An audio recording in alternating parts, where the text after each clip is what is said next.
presenting a work that is very different from what we just heard. I think quite different from most papers in this workshop. It's more on the application side, and it's about predicting the need for adaptive radiotherapy in head and neck patients from CT-based radiomics and pretreatment data. So a brief contextualization on the field of radiotherapy. This is a cancer treatment modality that relies on the use of high energy radiation, mainly from X-rays, but also from other sources, to neutralize cancer cells by delivering toxic levels of energy to their DNA. So the goal of radiotherapy treatment planning is to design a dose distribution that can at the same time maximize the probability for tumor control, which you can see here in this figure in the blue curve, and also minimize the probability for the complications in the normal tissues at a given prescription dose. This is a typical clinical workflow for a patient treated with radiotherapy. So after the therapeutic decision to treat, there is a first appointment with the radiation oncologist who is going to prescribe the treatment.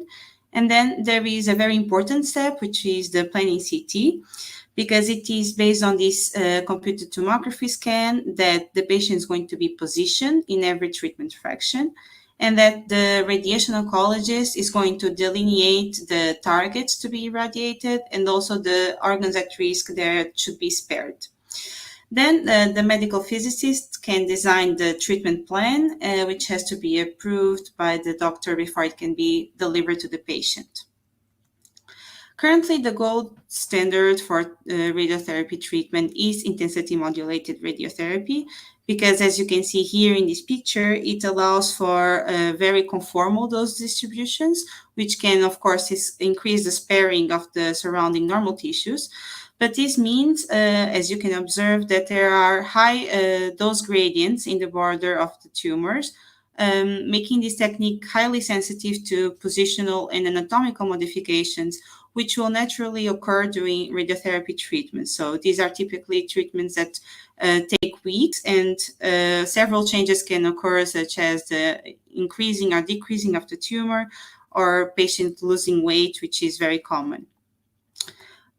These alterations are especially important in the case of head and neck cancer patients, because as you can see here in this schematic figure, there are several structures which are very critical to the patient's life and also quality of life that are quite near to the PTV, which is the tumor itself. And this, combined with the very common high dose prescriptions, require that a very conformational plan is developed. So to account for these anatomical modifications, the concept of adaptive radiotherapy was introduced. Basically, this is a technique that allows us to adapt the treatment plan to the current patient anatomy, and we do this by introducing a few alterations to the workflow that I presented before. So as you can see, after the plan is accepted, there is a daily image of the patient in the treatment position, which is then registered to the planning CT. And if the dose difference between these two, if the variance between these two images is not acceptable, we perform a dose calculation in the daily image, which we then compare to the planned dose. And if we find that there is a significant dose deviation, we stop the treatment of the patient, acquire a new CT scan for planning, and perform the process all over again.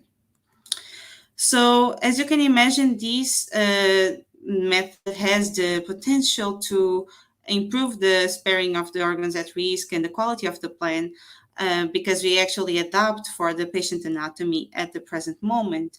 But it comes at a very high implementation cost for the clinic in both material and human resources, and it is not possible to do this for every patient routinely. So the question becomes, can we predict the necessity for plan adaptation before the beginning of treatment based on clinical factors, so that we can optimize this workflow and also the benefit for the patients?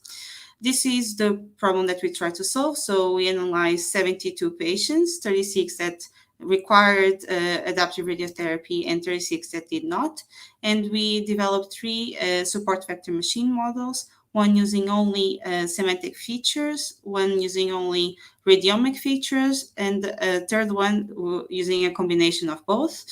And for each model, we did the standard steps. So first we did feature selection using a greedy search algorithm, then hyperparameter optimization for the SVM, and finally we build and validate the model using lib1alt cross-validation.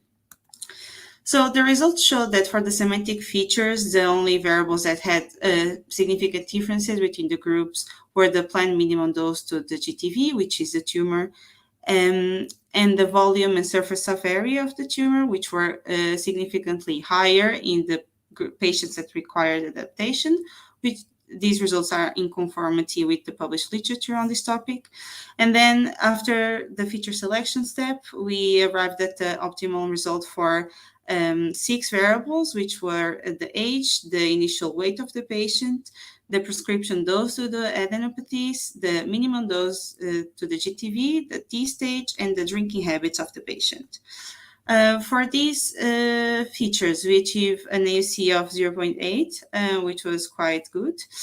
And we now can compare this with the model that we built using radiomics. So just a brief word about our radiomics workflow. In our case, the image was the contrast enhanced CT that was used for diagnostics, and the region of interest was the GTV delineated by the radiation oncologist.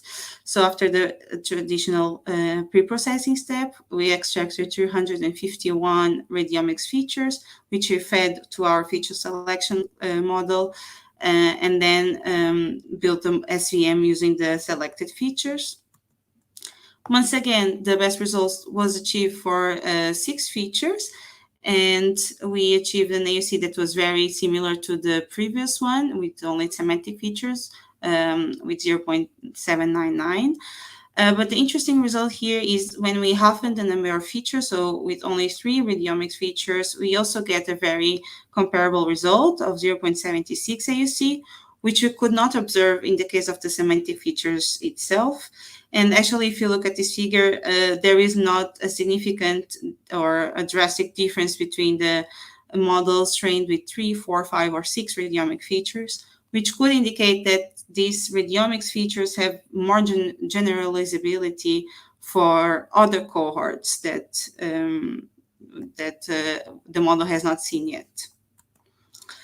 Finally, the results for the mixed model, so using both radiomics and semantic features. In this case, the selected features were 4 semantic features, which were also selected for the semantic model, and then 2 radiomics features.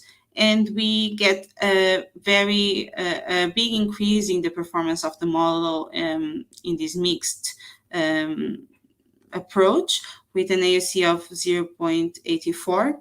And again, if we halven the number of features here, so if we use only the 2 radiomics features and the minimum planned dose to the GTV, we also get a very comparable results to the previous ones with 0.77. Finally, we also did a robustness analysis for our radiomics features just to check if they would be reproducible across different image settings. So we did some perturbations to the images and extracted the features again. And as you can see, the interclass correlation coefficients between the features in the different perturbed images is in general high, which could also add to our assumption that these would hold in a different cohort. So in conclusion, this study shows that it is indeed feasible to use machine learning models built with pre-treatment data to predict the need for adaptation, and this could be useful for scheduling patients for adaptive radiotherapy ahead of time and optimizing the clinical workflow. And indeed, we see a benefit in combining radiomics and semantic features instead of pursuing any approach individually. The novelty is that we are one of the first studies actually to consider multivariate interactions between these features for this goal, and also the first ones to use CT-based radiomics in head and neck cancer patients to achieve the prediction of adaptive radiotherapy. And although these results are quite promising, of course, we still need to validate them in an external cohort before we could actually implement in the clinical practice. Yeah, with this, I'll finish my presentation, and I thank you for the attention. Thank you, Natalia, for your very nice presentation. I don't know if you have any question or a remark. I can say something. First of all, Yes. congratulations on your presentation, very nice, and on your work. You started your presentation saying that it was completely different from the previous one, and it is, but there are some bridges between your work and the works present this morning.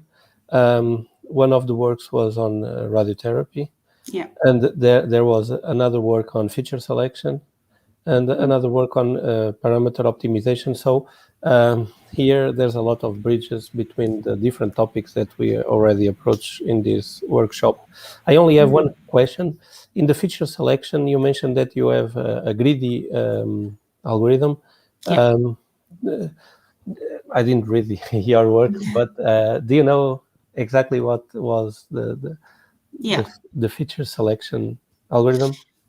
Yes, yes. So in this case, we opted to go for a very basic greedy search. So we actually tested several classifiers, not just the support vector machine, but what we did was essentially train the model with all the features, then remove one at a time, and then select the one that had best performance to be permanently removed, and then repeat this again. So we just did this for until we had 0, and then selected the last 10 or so remaining features, in this case 6 remaining features, which was the best balance between specificity and sensitivity.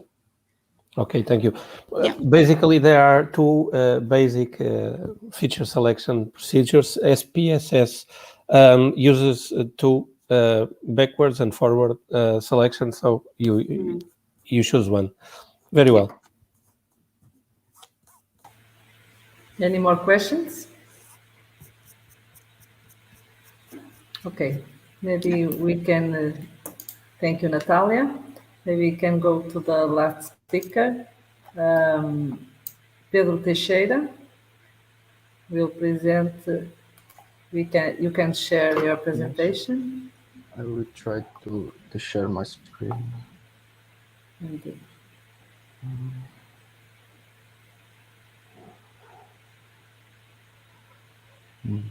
It's not working. You have a button in the end of your screen and say sharing.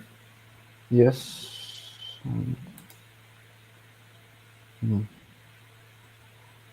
I don't know, maybe permissions. I'll try. You have a screen with the first button is the microphone, then Yes, but the camera. I receive a message, screen sharing fail. Okay. Wi-Fi. Can I have any support from the room, please? Pedro, there's Yes. a lot of, you have to push the screen sharing button, and then you have to choose the windows. I think he is not seeing the. No, I think it's permissions in my computer. Oh. Oh, sorry.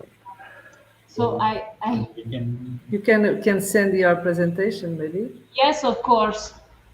You can also suggest to use phone. No? You can also do the phone. If you want, I am typing my email address in this way. You can send me your presentation and I can share for you. Okay. Okay.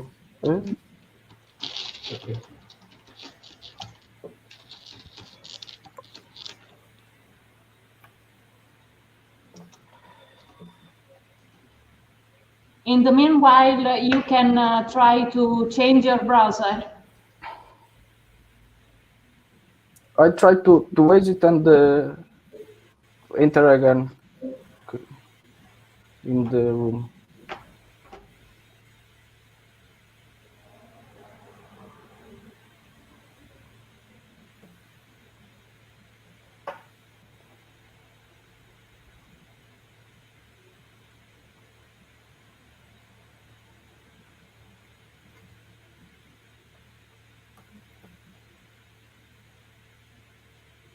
Pedro, you can send your presentation to me if you want, and I share my screen.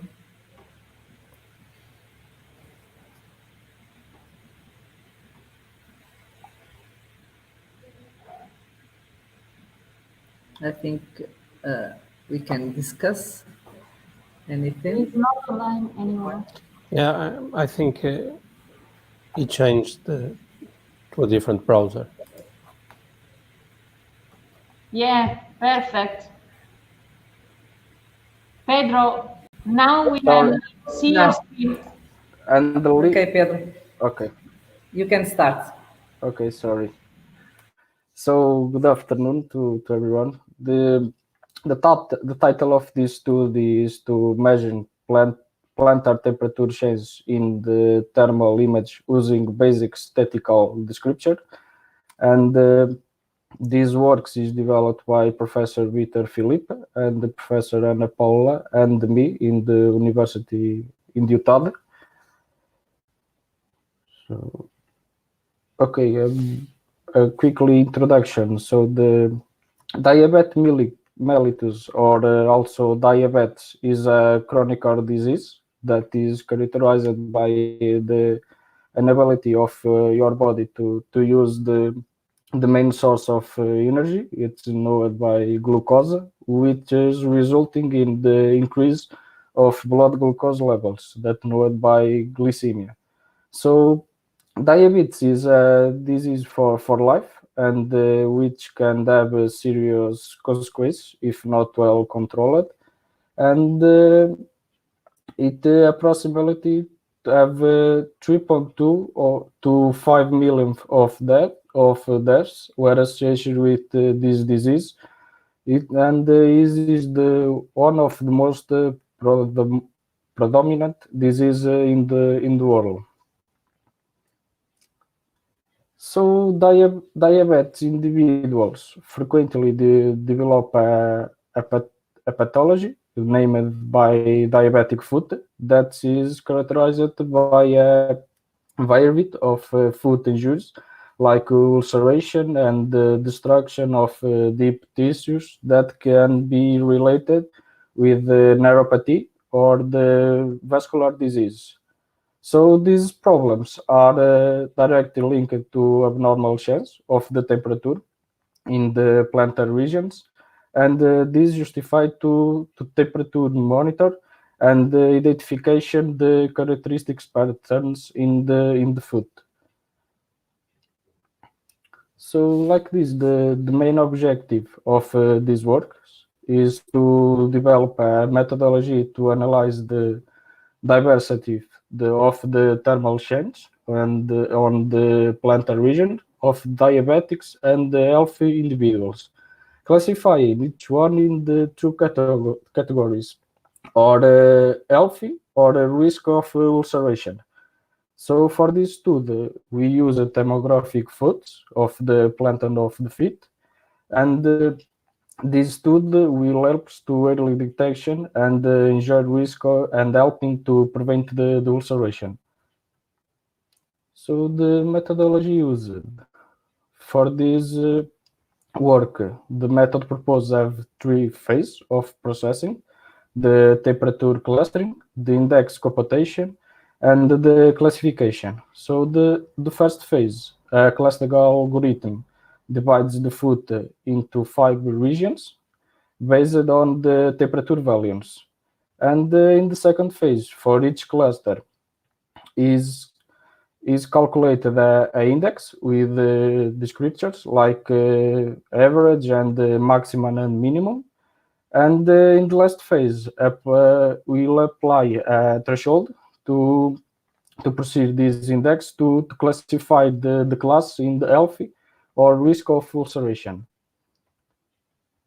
So the clustering is the process to identify natural clusterings, and with some similarity measure, and the objective of this is to group data with the similar characteristics. In this case, we try to put the same temperature variations in the same cluster.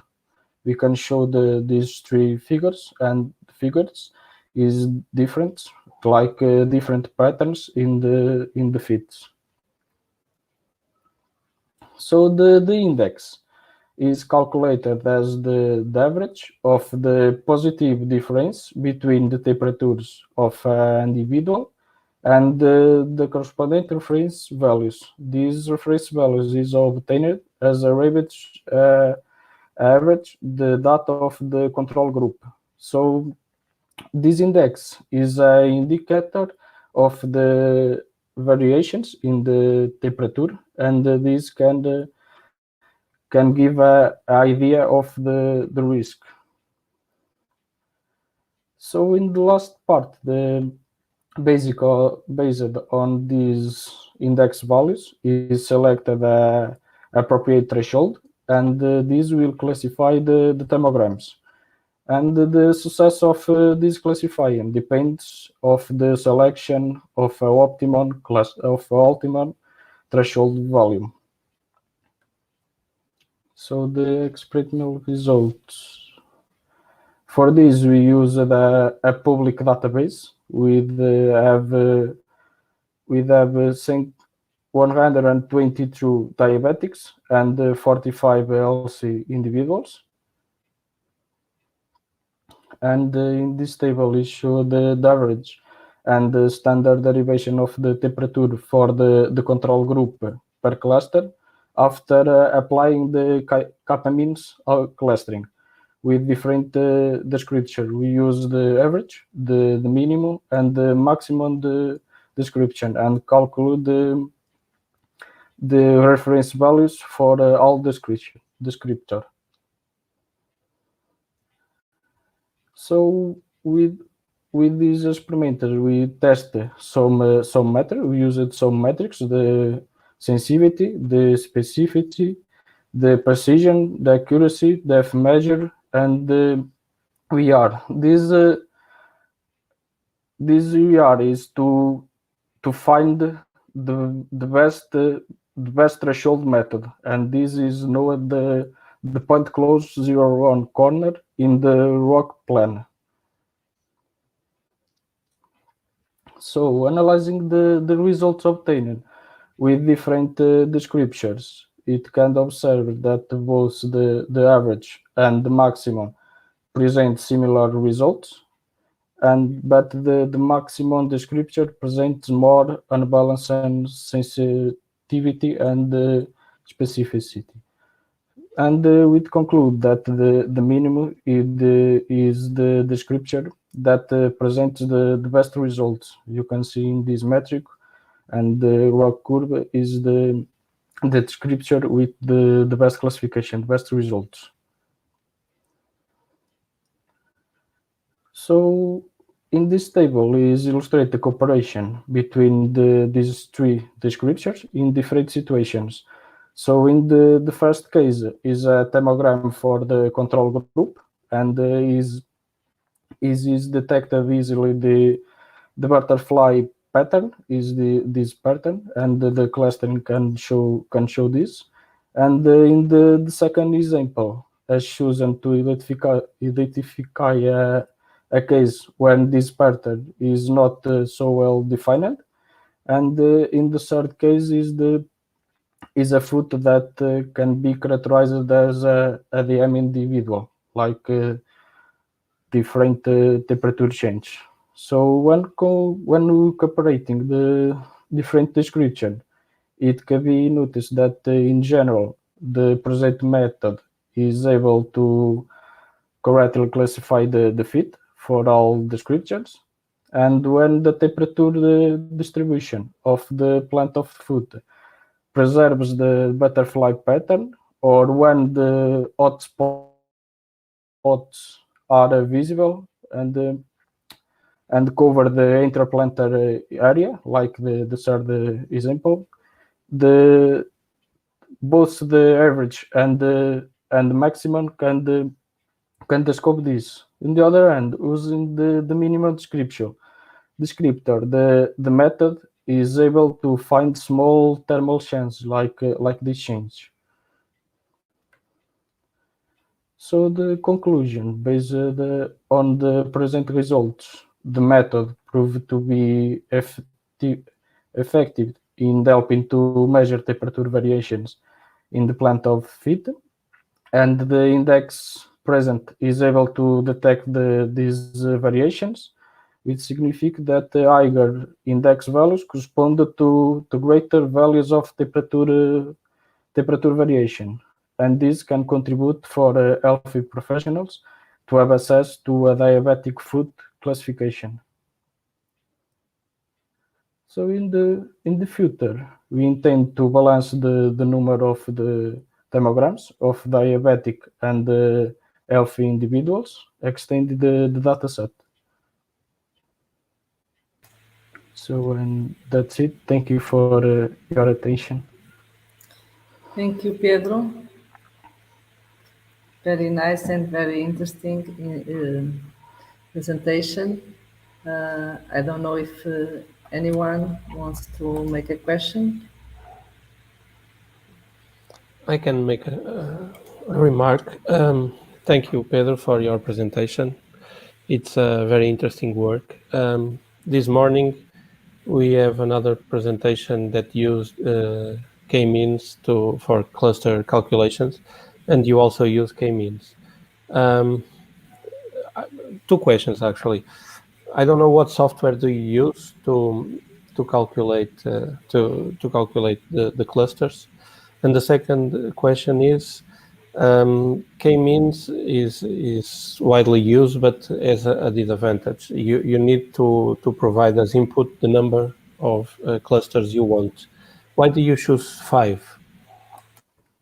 So first, we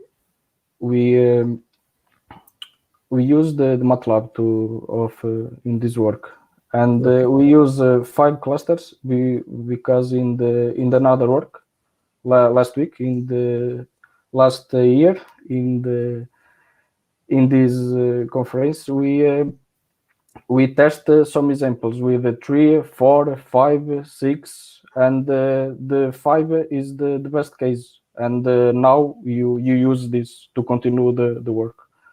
Fair enough. Very good. Okay, thank you. In fact, it was my question: why 5 clusters? Thank you again, and we are almost finishing our workshop. First of all, I think Humberto has something to say in the near future. To do Yes, something before you closing finish the session. and closing the session, I will just make an invitation. I will share my screen, hopefully.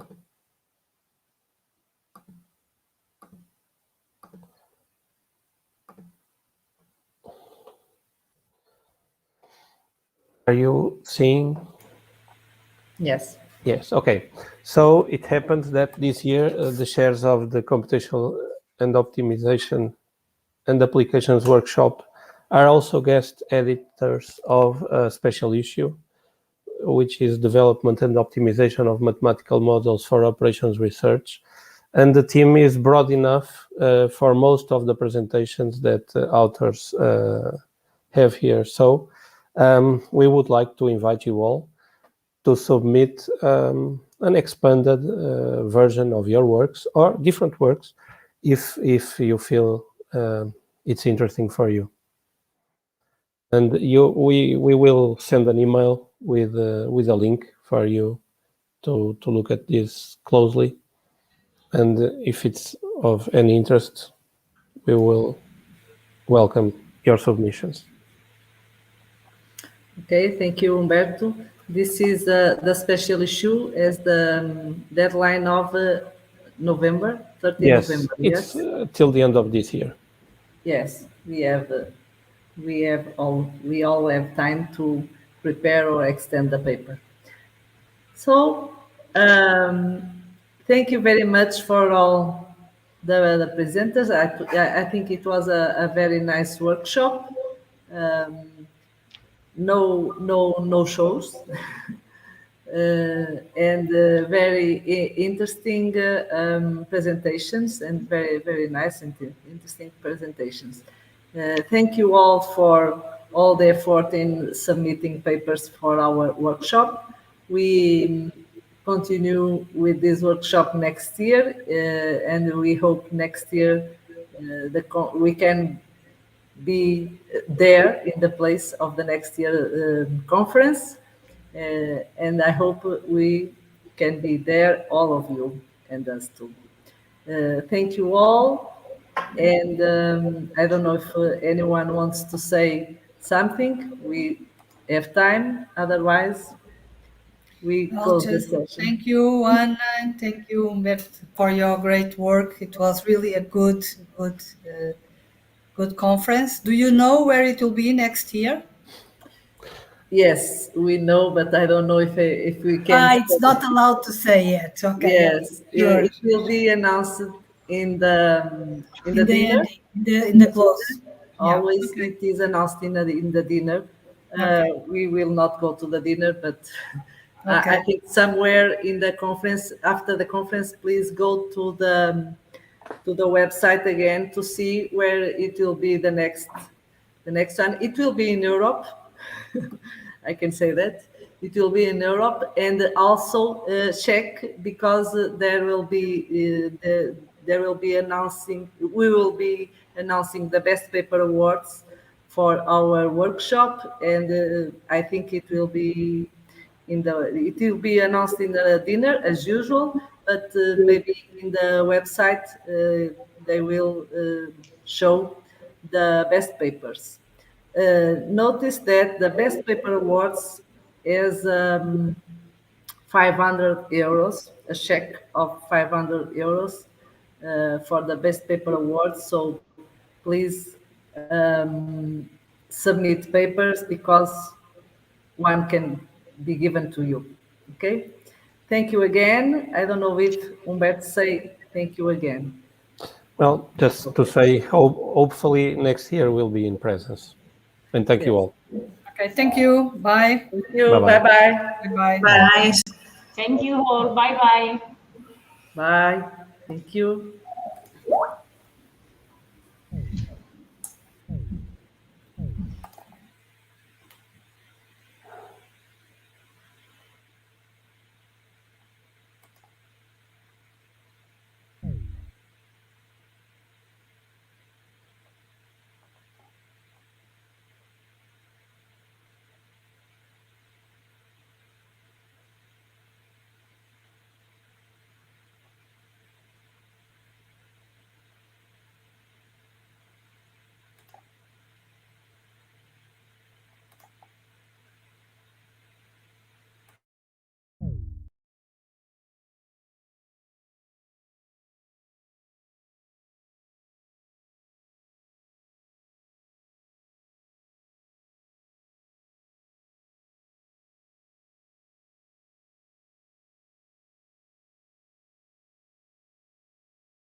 Streaming is on.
Good afternoon, everybody.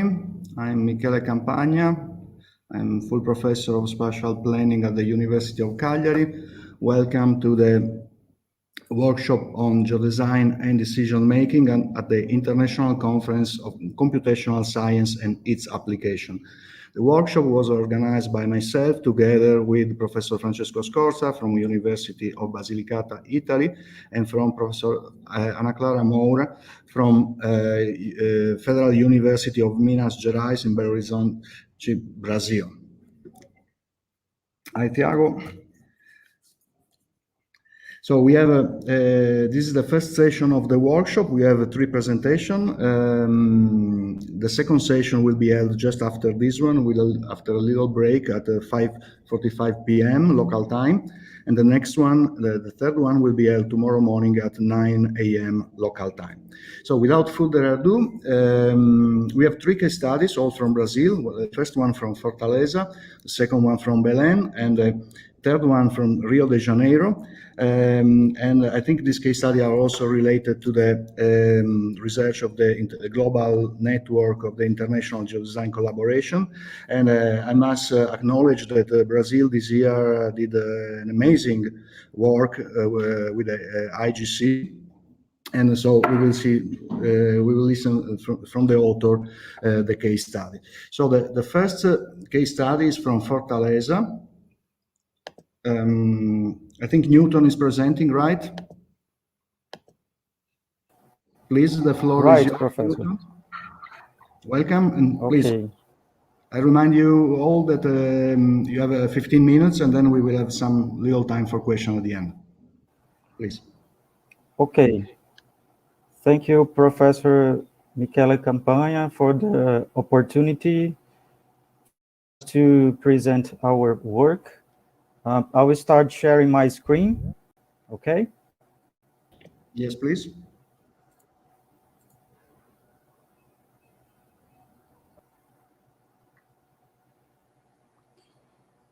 Just tell me if you can see it.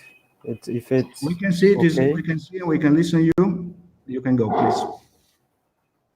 Okay. Thank you. Well, good afternoon. My name is Newton. I'm an associate professor at Federal University of Ceará in Fortaleza. Our research is part of the IGC, the International Design Collaboration, which was named Trees for a Metropolitan Region. Our case study is Fortaleza, which is the sixth largest metropolitan region in Ceará, in Brazil. Since it's a very large area and with very complex issues, we had a very contributing advice from Professor Ana to divide our metropolitan region in landscape units. So that's what we did. We had 4 landscape units in this case study. One is the coast, which embraces Fortaleza, which is also the capital of the state of Ceará, and 19 municipalities. The other landscape units were the ridges, which is a slope area which contributes, which has a very important hydrological importance. Our springs are located there. We also had the Caatinga, which is a kind of savanna, very well preserved, which is the main area and the largest one. And in the east side, we also have this the same biome, but it's usually occupied by plantations and cattle raising. So what we decided to do, since these landscape units, they were also very large, we decided to take samples from each landscape unit. So our methodology followed the 6 steps from geodesign. So we attended to their request to follow these steps, but we made some adjustments.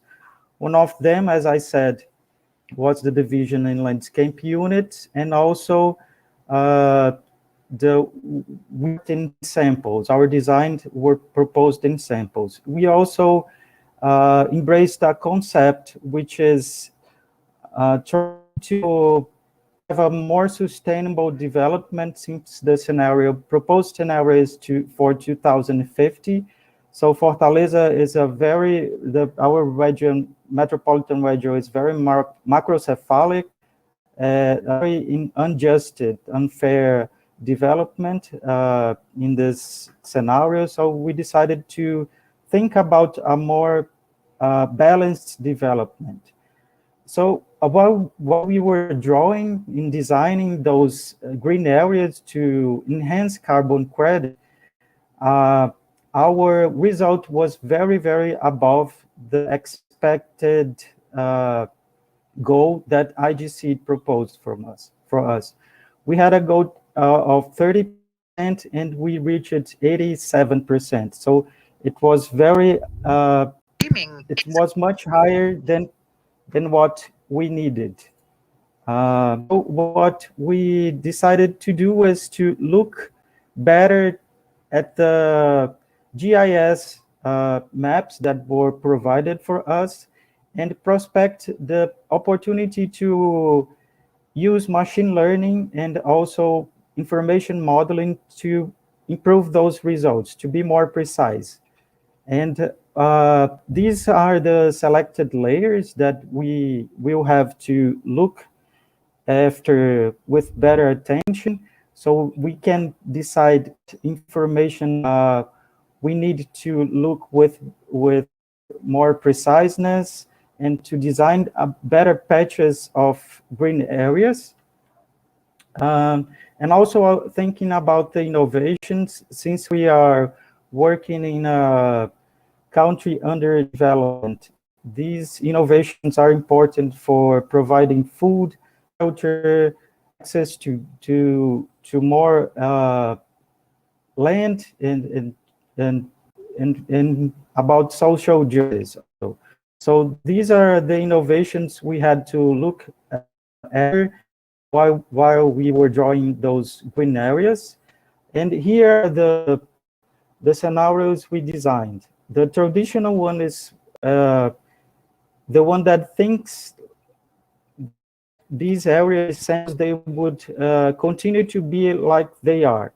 And the other two scenarios for 2035 and 2050, they are supposed to be more optimistic. So they're supposed to be greener. And actually miss those green areas in those two scenarios. Our best scenario would be 2050, and that's where when we reach it, the goal very above average.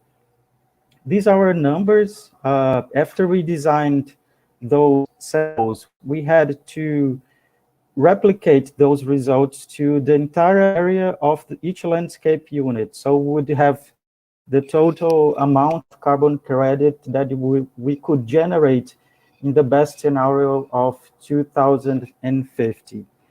And as I said, the result was 87% instead of the 30% we were aiming at. And what we think is that if we can look to the GIS with more preciseness, we can improve those results and reach a more precise goal. And for our team, as a team of landscape architects and environmental engineer, which is a very limited vision. I mean, is supposed to embrace more stakeholders, but when we were working in this IGC workshop, we were in a very deadly month in Brazil, which was in April, due to the pandemic. So we had a very limited number of participants. So we had really to make the best of the time and of the team we had. So we think we actually this work was very important to realize that we can improve those results, but for this we need more preciseness, and for this we need machines to make us look better to the landscape and to information. And for this, parametric modeling it will be essential. And also machine learning, a process that we can also look after, seeking for this opportunity to have better results. But findings of our research that we already have, and they were very important for this future findings, patterns that we found in each landscape unit to enhance these green areas. Here we see the 4 landscape units. The one is the coast here below. We can see that this pattern is very linear since it follows a constructed structure. So we are not able in this landscape to create green areas that are more organic, or they usually follow the left open spaces that we have. So this is an important finding. And when you look at the other landscape units, such as the ridges where we have the slopes and the springs, they're really important for the survival of our metropolitan region. We have this more organic part that usually follows the rivers and in the waterways. So to look after this green enhancement, would have to look very carefully to the water. And the last one, which are also a region Caatinga, which is this kind of savanna biome, and since it's a very suitable area for food forest, we would have a that it's more spreaded. Also, we would have to look for water to improve this production, but this area has mostly produces things that do not demand irrigation, such as cashew and cattle raising, which with little water needed, and not with big properties. So it would be more suitable to a familiar production. It would be very interesting to follow this to this area, which is a very important area in the Northeast and in other areas of the Northeast of Brazil. So for further research, this work has made us think about this big question, which is, how can we afford to be greener? If we think about carbon credit, what are the opportunities that we have for developing countries? Because if we think about carbon credit as a goal, be it to look for shelter, for family production, for more social justice. So that's things that must be embedded when you work in numbers such as carbon credit. And also a very nice finding that we reached in this research is that the information modeling, and we are calling here LIM because it's applied to landscape, and if you look to history, it's LIM has become, I mean, it became before BIM. We already did information modeling applied to landscape before it was applied to construction. So it's something we should take. And I don't mean to create a new word, but it's something we must think of. and how this information modeling is necessary and crucial to develop further feedback in gel design and help us not only among many stakeholders, but also among the same expertise. I mean, we're landscape architects talking among ourselves, and it was important to negotiate among us.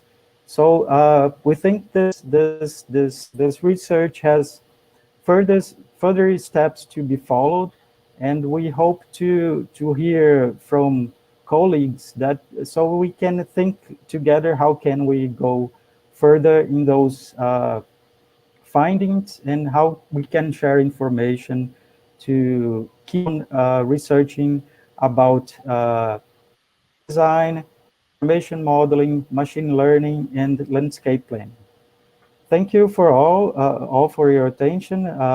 I'm really honored to participate in this session, and I hope to keep in touch with everyone who can talk to us about how to improve those results. Thank you very much, Newton. I think the result of this first geodesign study are already extremely interesting. And of course, once you have a case study like this developed, then it's easier for the maybe to give the other round to test new method once say the modeling of the data and also the analysis of the data is already formalized some way, then is very useful to better understand problems and also to further develop. So thank you very much. I see Francesco Scorza and Ana Clara Moura are with us. Maybe we can open your camera for just a little while to say hello. Hi, Ana Clara, welcome. Francesco should be also with us. Anyway, let's try to keep the time. So we will pass immediately to the second presentation for this session, which is a case study, geodesign study in Belém. Is there any of the author? The author are Alan Nunes de Araújo, Tiago Barreto de Andrade Costa, Fabrizio Martin Silva, Bruno Daniel das Neves Benitez, Eleba Gomes Pardat, and Joab Luis Lima de Lima. Is there any of the speaker with us? I don't see them in the list, Michele. Okay, so we will skip to the next presentation, the case study of Rio de Janeiro, and I saw Tiago is with us.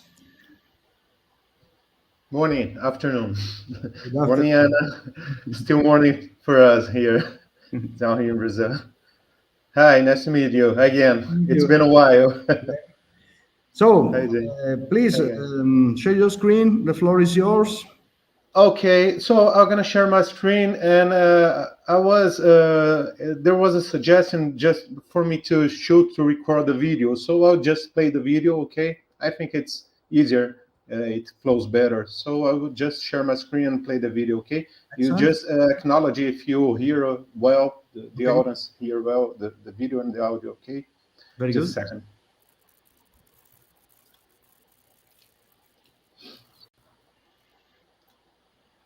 So I'm going to start the video. You just, I ask you to confirm if you can listen well, all the elements as well, you can put in the chat. Hi everyone, my name is Thiago.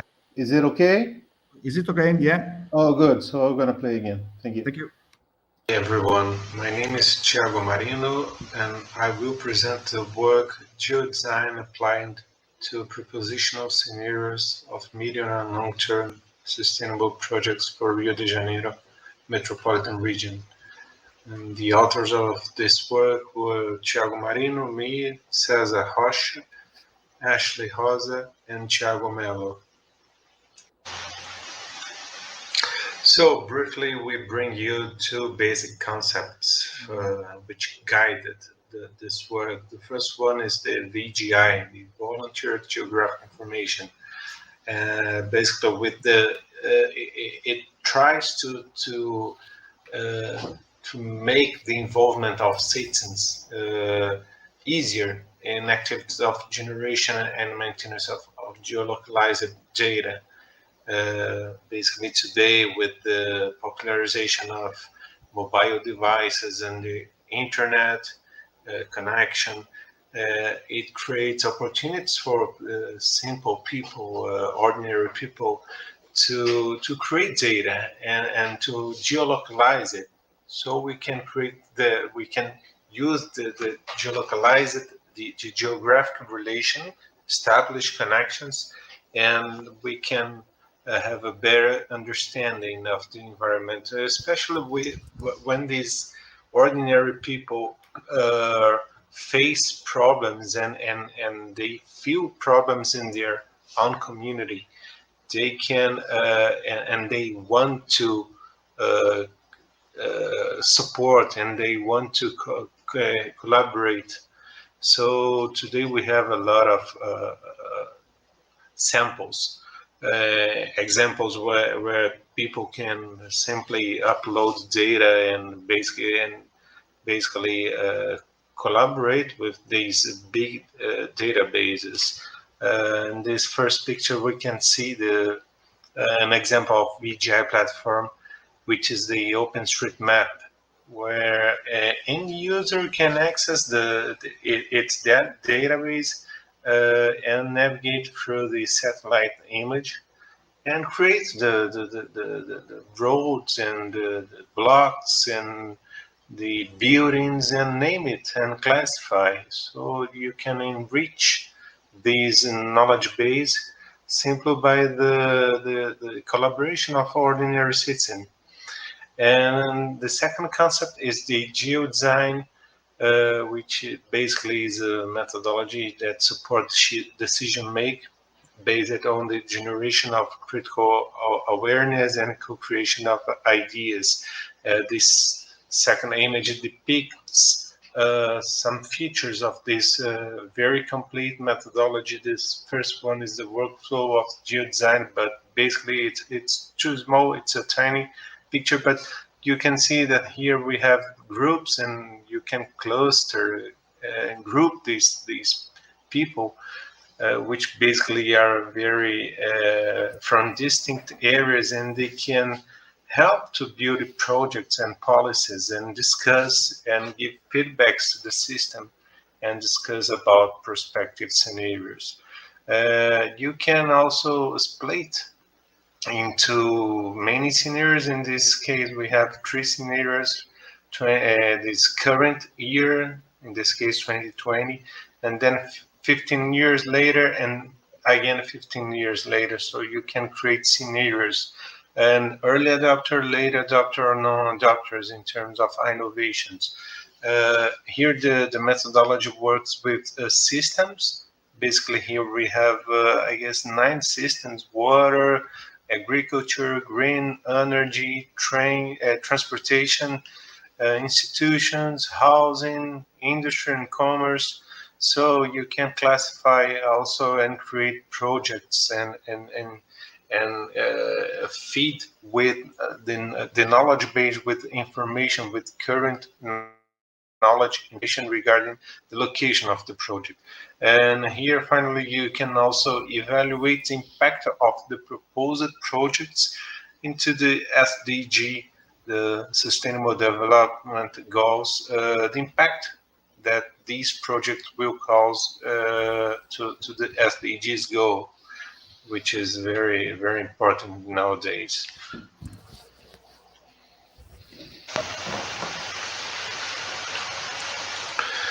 So the project agenda is to report a case study applied to Rio de Janeiro metropolitan region in Brazil.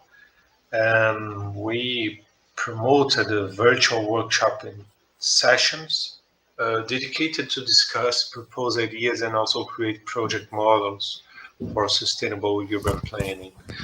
And this work seek to use geodesign methodology combined with collaborative VGI approaches. And for these this methodology, we worked with GIS Collab and Vicon Saga, Vigilance and Control, which were tools dedicated to promote and to design and evaluate prospective models and scenarios. We will present and illustrate and give some details about these two platforms ahead. These two platforms were idealized and produced by Brazilian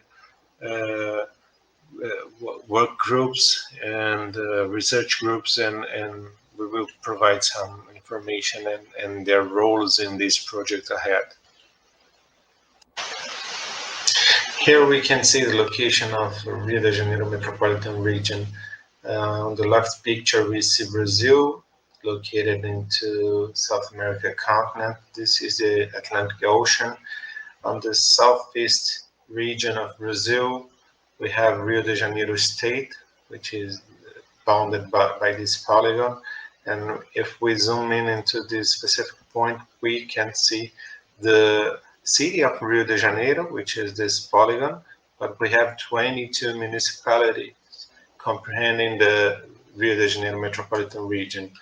It's actually a very dense region. It concentrates over 90% of the state population, and it's the second in terms of population and importance in Brazil, just behind São Paulo metropolitan region. Here again we can see Rio de Janeiro, and it's compounded by over 13 million inhabitants. Here we see some famous pictures from Rio de Janeiro. On the top, Copacabana Beach. This is the bay of the city and Sugarloaf here. And here we can see the favela, which is a very big issue in Brazil, also in Rio de Janeiro, indeed. And that's why we have to make plans, at least promote studies and approaches aiming to provide a better living, better conditions to all people in Rio, not in Rio, but all over the world. So we have these very big issues, very big social differences in Brazil, why we have people living in places like these, which are postcards, classical postcards. We have also major of the population living down these specific places. So this is a very big issue gap in Brazil.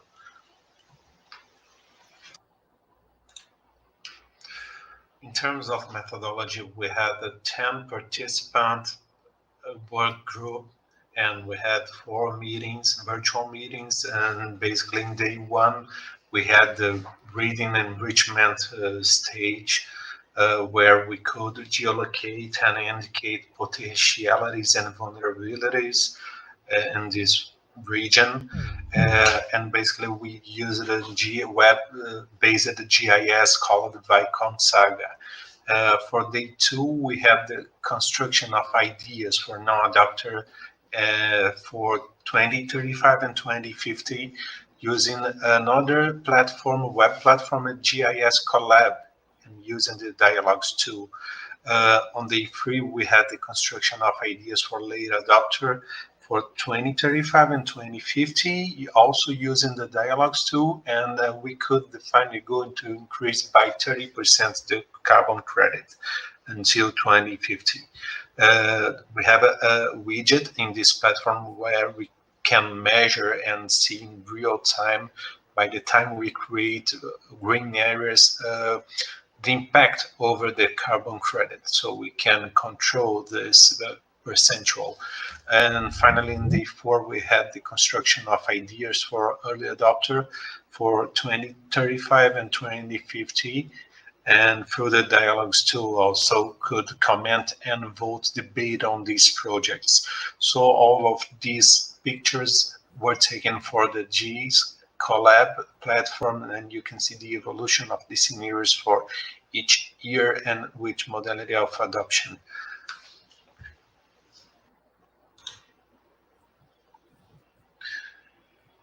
Also, we can note that by observing these matrix for all the scenarios, comparing the project impacts over the 17 Sustainable Development Goals, we can see that we come from a negative scenario scoring a total score at -7 for the current situation, 2021.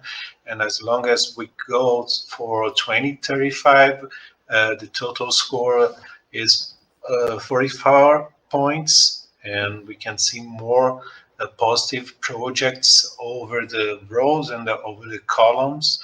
And finally, 2050, we can see that there are many sustainable goals being attained and many systems. So we can reach a goal of total score of 239.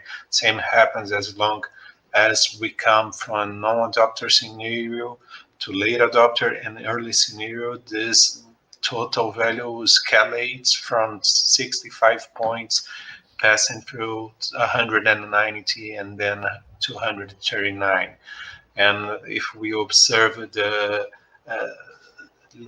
scenarios considering the innovations for early adopter scenario, we can see that the best occasion, and as long as we go down in terms of innovation, this value decreases.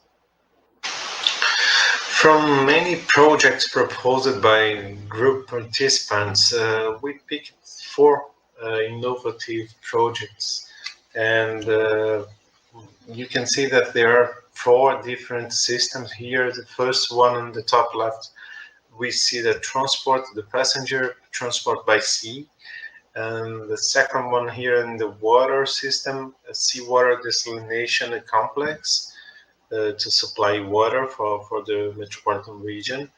And here on the bottom, on the left side, we see a tidal stream energy generators.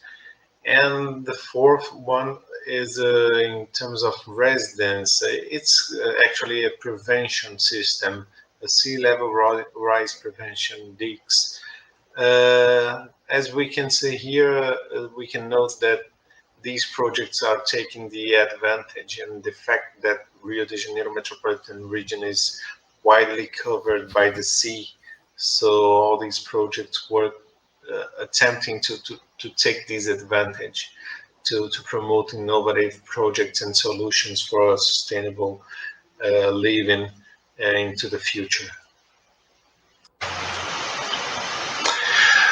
As conclusions, this work evidences the importance of social relations in the territory and converged to the concept of cartography of social action.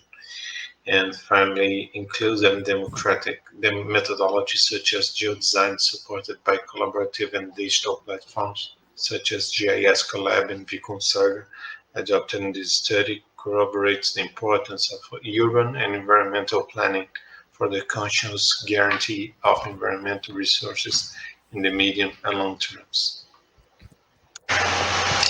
And this final slide will list the supporting materials, the funding sources, and the source of data and key softwares used in this project. And we would like also to thank all the participants and apart from the authors, the multidisciplinary collaborators from many fields of research, and give a special thank to Ana Clara Moron and her team who led the major project named Geodesign Brazil Trees for Metropolitan Regions, where this project was part of. Thank you. Thank you, Thiago. Thank you. That's it. Thanks, Michele. Thanks. Thank you. Let's check if we have the presenter of the Belém case studies. I don't see them in the list. I don't know if they mixed anything. I don't know. Okay, in this case, is there any question by the participant? I'd like to do just a little comment, Michele. Please, Ana Clara. That it was quite nice that we had the same framework to everybody, the same 40 maps, the same platform, and the same schedule, the same videos. Everybody was supposed to do a schedule. and everybody did the way they wanted, and it was so nice, so nice. And these both projects that we saw today used their own knowledge. For example, Thiago used the Viconsaga that he created, and it's a very interesting application that you can do the reading enrichment in your mobile. So the participants, before going to propose ideas, they're using their mobiles to read the territory. And Newton created this application in machine learning that's quite interesting to simulate an idea and the transformation of the land according to this idea. So with one framework, many different applications, and this was so nice to see the creative use of the first idea, I may say.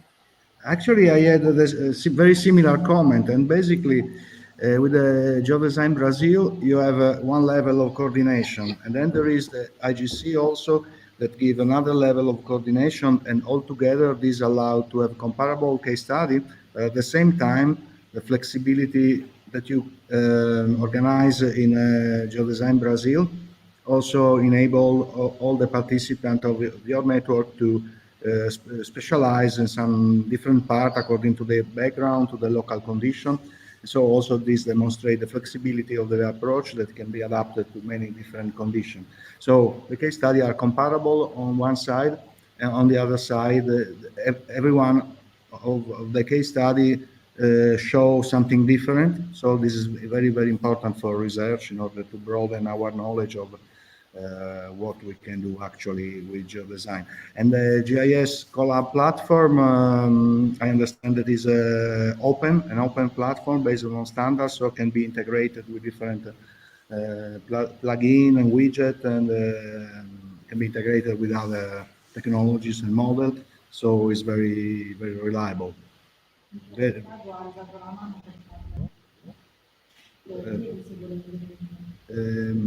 Thiago, you want to say something?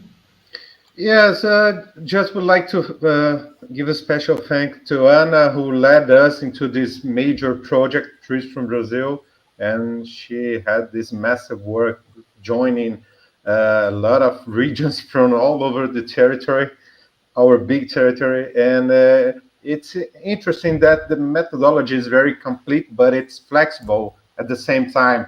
So it led us to accommodate and to adapt according to our needs or our expertise, you know. So I am a coder.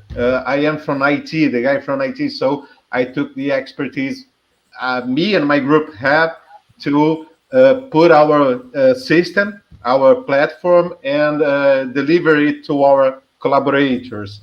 And it was interesting that in our case, most of the participants were not from Rio. They didn't know the area and the points. But the methodology is very good. It's complete, as I said. And Anna delivered us a very complete and clear set of thematic maps, over 40 thematic maps. I guess for all the areas, she and her team did this fantastic job. And it was very important so people could combine the thematic maps, the layers, and know a little bit more about some specific features of the region, you know. So it was very interesting, especially in this case, that we had this virtual meetings as well. So the technology helped us again. Basically, all the participants were from Minas Gerais, from Rio de Janeiro metropolitan region. I was the only one from Rio, but they could help very, very well. You know, they most of the projects were proposed by them. We had a discussion, so the methodology is very very clear, and it helped us to adapt, but also to do these kind of interactive sessions, you know, so people could, even not knowing the area, could learn and discuss about projects related to this area. And also, it was very interesting, this experience. So I would like to give a special thank to Anna and congratulate her. She is a She had a massive job. You know her very well. So I just wish I could be there with you in Cagliari, but we couldn't do this time. Maybe next time. Still I we hope have so. faced this pandemic. We are trying to start slowly. We have a number of delegates here, but mostly from near neighbor country. Having a long trip now is still very difficult. But I think slowly, probably, hopefully in 1 year, we will be able to meet again in person. And Thiago, I would like to ask you some more detail about this app you developed for VGI. I understood that is a mobile app. Yes, we have been enhancing the Vicon Saga platform. You know Saga from the geoprocessing laboratory. We've been together. We had the chance to present you briefly some years ago. And we are still enhancing, so our new feature is not so new, but it's been like 4 years ago we launched this feature. We have a mobile app. It's just for Android, but it works very well. And one very important feature is that it works offline. So you can just log in the first time. You must have the connection the first time. And then it uses the components from your mobile device, the GPS module. You can take pictures and fill up the form, like a Google form, storing to your mobile device. And as soon as you have the internet connection, you can upload the data, geolocated data. So it's a very important feature. And the app works very well. We have a lot of projects in our platform all over Brazil. It's over 800 projects now. We have over 3,000 active users. So it's been quite interesting, and we could adapt to the methodology. Is it open to other researchers to use? Yes, sure. It's totally free. You just can have to access. It's a web platform. We have the web module. It's Vicon Saga, Vigilance and Control. I can write down in the chat. .com.br. It's bilingual, so you have in English as well. Unfortunately, just Portuguese and English. We could expand, but it's totally operational. I think it's been always been we're always updating it, making something new. It's been over 20 years into this work, initiated by Anna, actually by Anna during her PhD thesis, and with Professor Xavier, and we are still enhancing. It's still on. So I'll write down the address, the URL. And Newton, I'm curious also about the use of machine learning integrated with the GIS and the geodesign system and this landscape information modeling. I have no experience in machine learning, so if you want to tell us a little bit more in general about the basic functioning. Okay, just before answer your question, I'd like to thank Anna for giving us this open recipe to think better. So also GIS Collab came very handy for us to develop this research. And now VGI is also a very prominent platform to integrate technology to have a better design. As to machine learning, it's something that we are prospecting to have this precision, and it's not like the machine is going to think for us, but it improves us how we see the information. So we had a lot of maps to analyze. It wasn't possible to do it only using our brains and our eyes. So it's just using technology makes things better and see the results and the processes. And we in architecture we have a very visual software developed machine learning, which is Grasshopper and Rhinoceros. So they're very you can use your intuition to think using those software. That's the most important thing in this process, and it's very friendly to designers. So we are actually, it's a field of research that we are stepping into now. So it's something we want to improve. I think it also is very, very interesting, and I will give a closer look. And I like it very much when you said that Ana Clara gave you an open solution to think better. This is very interesting, and of course I know the work of Ana Clara, and I know that she did an amazing work, and the results are really outstanding. I think probably there is no other country in the world, not even a very big country, that now develop such a big experience as you did this year with the International Geodesign collaboration.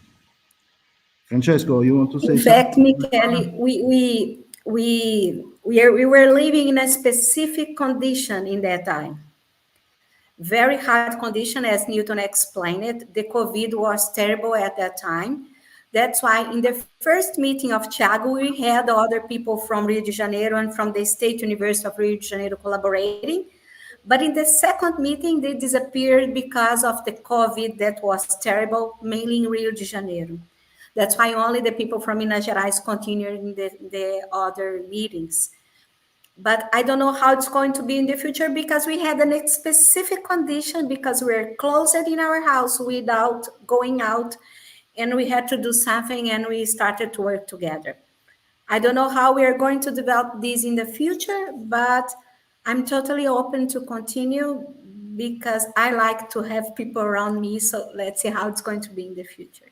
So this pandemic gave both positive, negative, of course, but also some positive, in a way, opportunities to work, to start to work together. And now you have a lot of resources, data, experience, and probably will be easier to continue and to build further research on top of it. Francesco, any comments? Yes, some general consideration. First of all, I have to thank publicly Ana Clara too, because she brought in this workshop, all this huge work, and is really impressive also for us, Michele.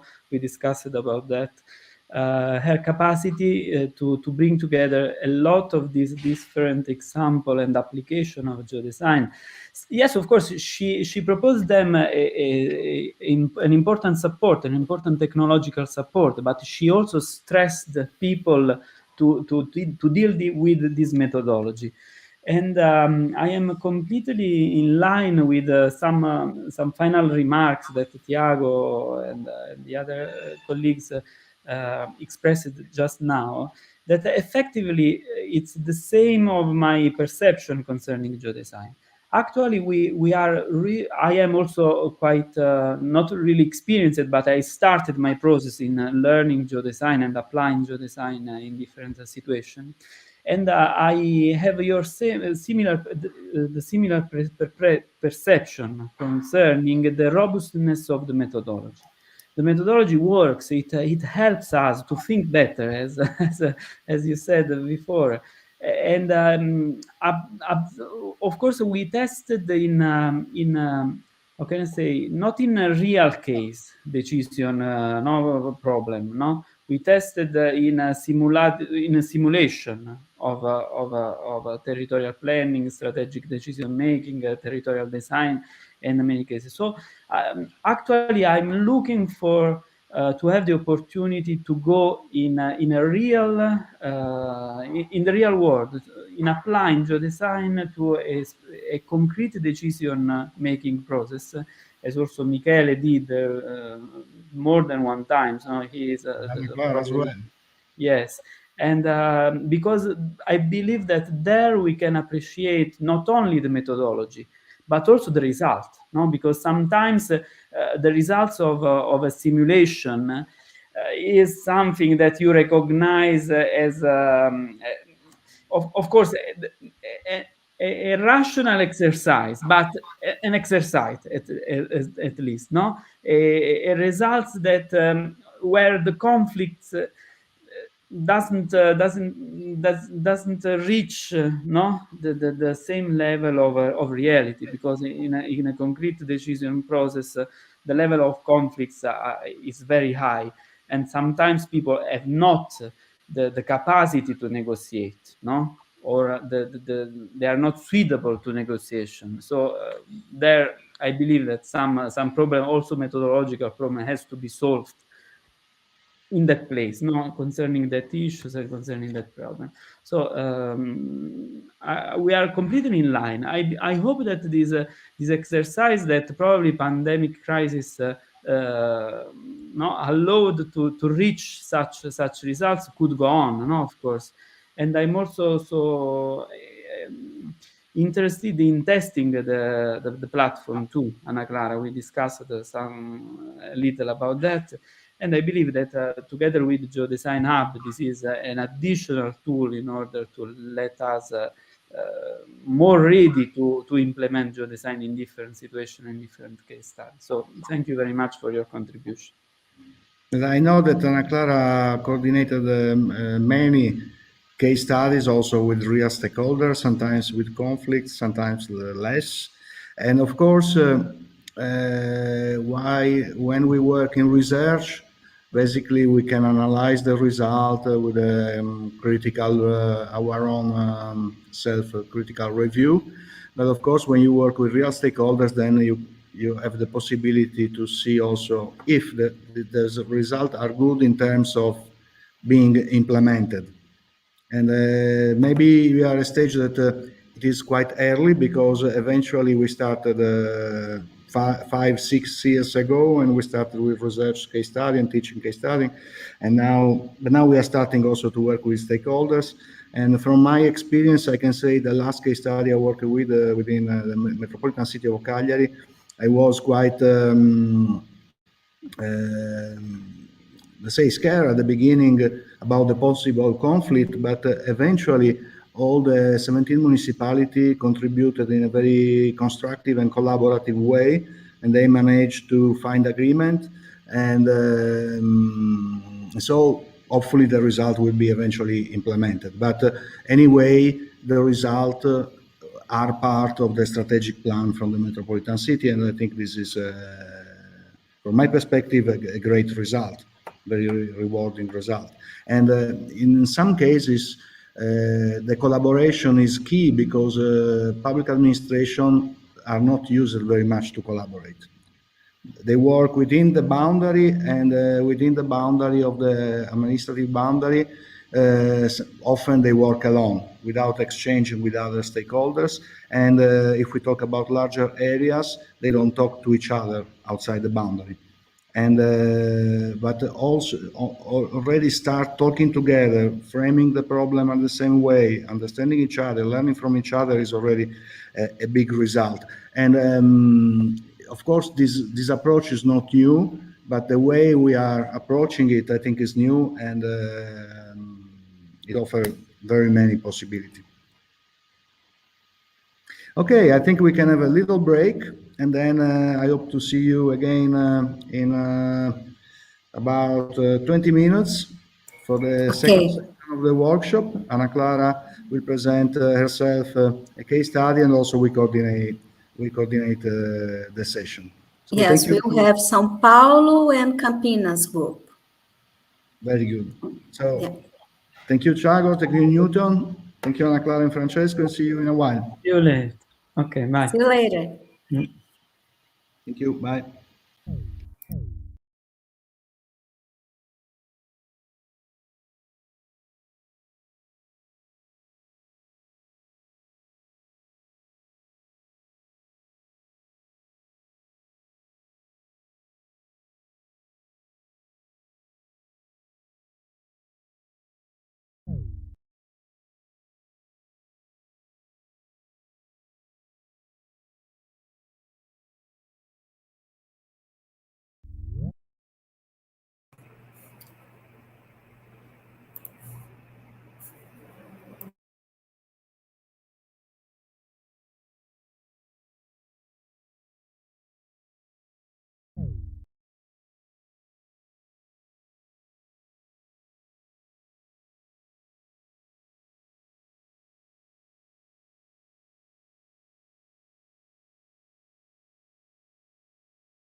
over your largest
Hi, Angela. Are you going to help us during our presentations? Oi, pessoal. Eu vi que o pessoal de São Paulo já está aí, né? Juliano e Letícia. Boa tarde. Good afternoon for you. Oi, Letícia. Oi, Ana. Seu microfone ou está muito baixo ou está fechado.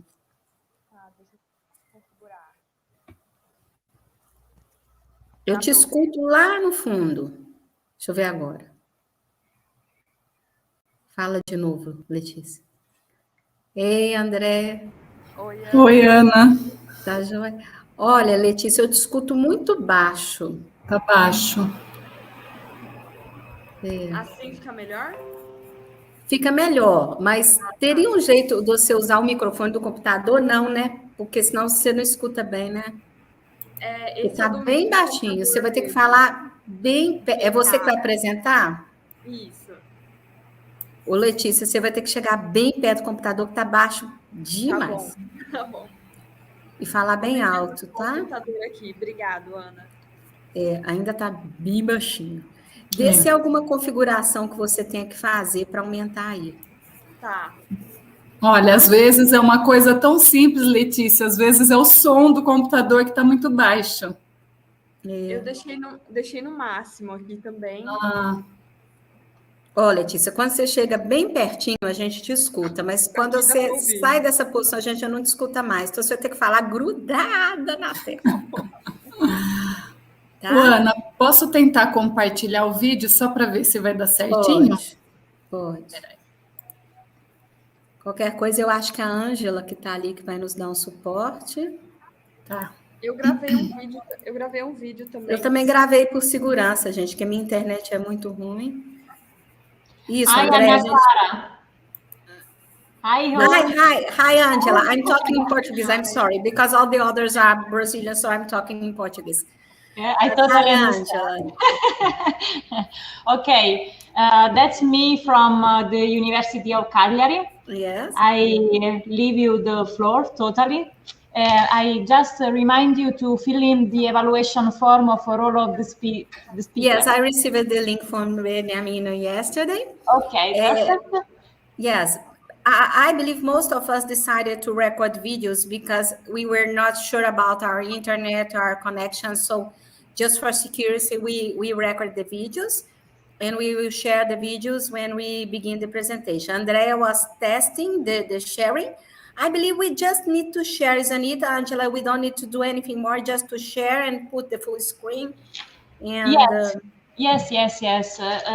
Sharing the screen is enough, I think, to... Okay.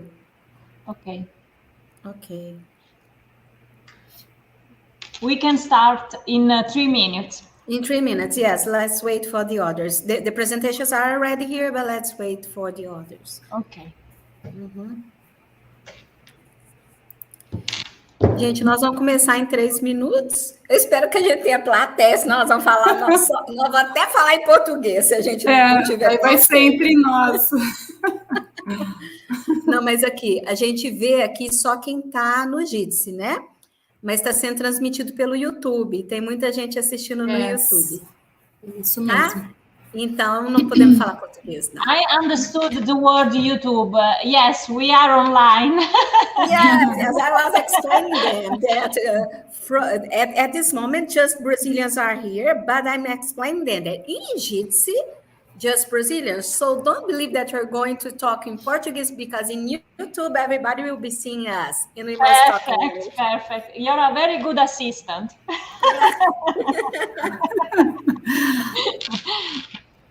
Angela, I wish I were there in Cagliari. I wish to. Yes, I'm enjoying this trip. Yeah, this pandemic time is not easy. I planned to go to Italy this year because we had input in Catania. Yeah. And just some days after that, the ICC in Cagliari. So if I planned to travel, but not possible. I cannot imagine a better trip. 2 weeks and 2 islands. I would love to. I really would love to. But you know, last year for ICC, I had brought my tickets, my air tickets and everything. And then due to pandemic, I was not able to travel and I lost money. So this year I decided that it was not time to travel. We must wait for some time more. Yes, yes. And the situation is Unfortunately. beginning to be under control here in Brazil just now, but we cannot say that's under control. So Yes. Mick is arriving, Michele is arriving. We still have 1 minute, Michele.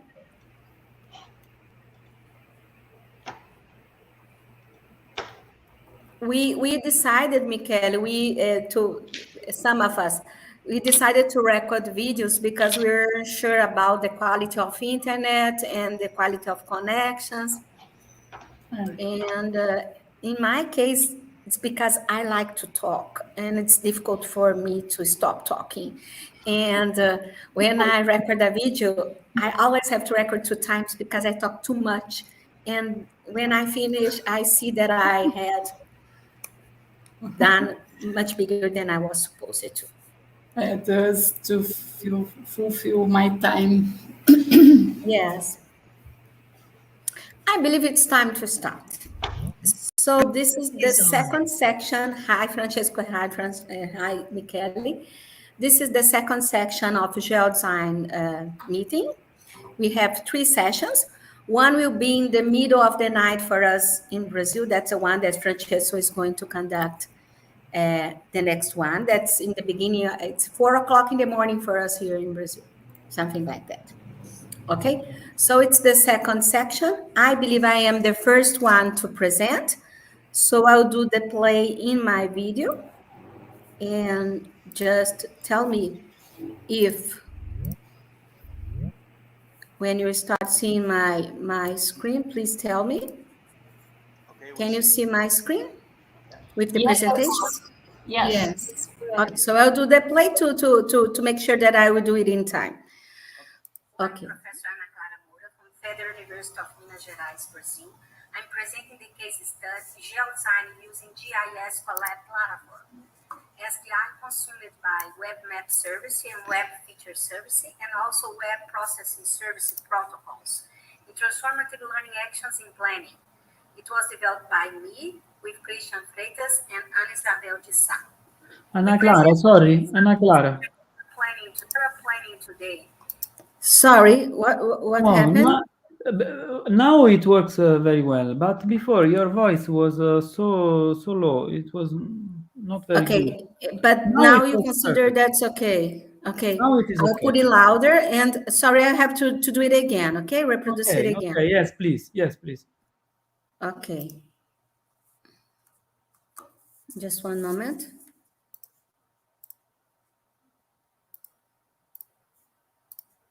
I'll start it again, sorry. Perfect, now it's perfect. Case study, GeoDesign using GIS Collab platform. SDI consumed by Web Map Service and Web Feature Service and also Web Processing Service protocols in transformative learning actions in planning. It was developed by me with Christian Freitas and Ana Isabel de Sá. We present as assumptions that territorial planning today is undergoing significant transformation that steps a working condition in using web-based geospatial technologies for sharing decision and listening to citizens. Due to this, we developed in Brazil GIS Collab, that's a web-based platform to develop GeoDesign workshop, based on sharing planning by co-creation. GIS Collab has the structures of an SDI, Spatial Data Infrastructure. It respects the protocol established by Open Geospatial Consortium, and the base of consumption of data and information is Web Map Service, Web Feature Service, and mainly Web Processing Service to create specific tools according to the objective of each workshop. This is the slide about GIS Collab. It's based on four supports: a geographical database, a GeoServer, a GeoNetwork to prepare the metadata, and the core of GIS Collab, that's a web map, in which we program scripts to give support to the specificity of the workshop. It's also important to defend that we believe in a free step-shed itinerary for geodesign, a free step-shed framework, because we believe the goal, the planner cannot limit the results of a workshop just getting to a yes. Since planning is not necessarily a decision, but it can also be the starting point for building opinions and understanding regarding the territory. In that sense, we're following the ideas of transformative learning proposed by Forster.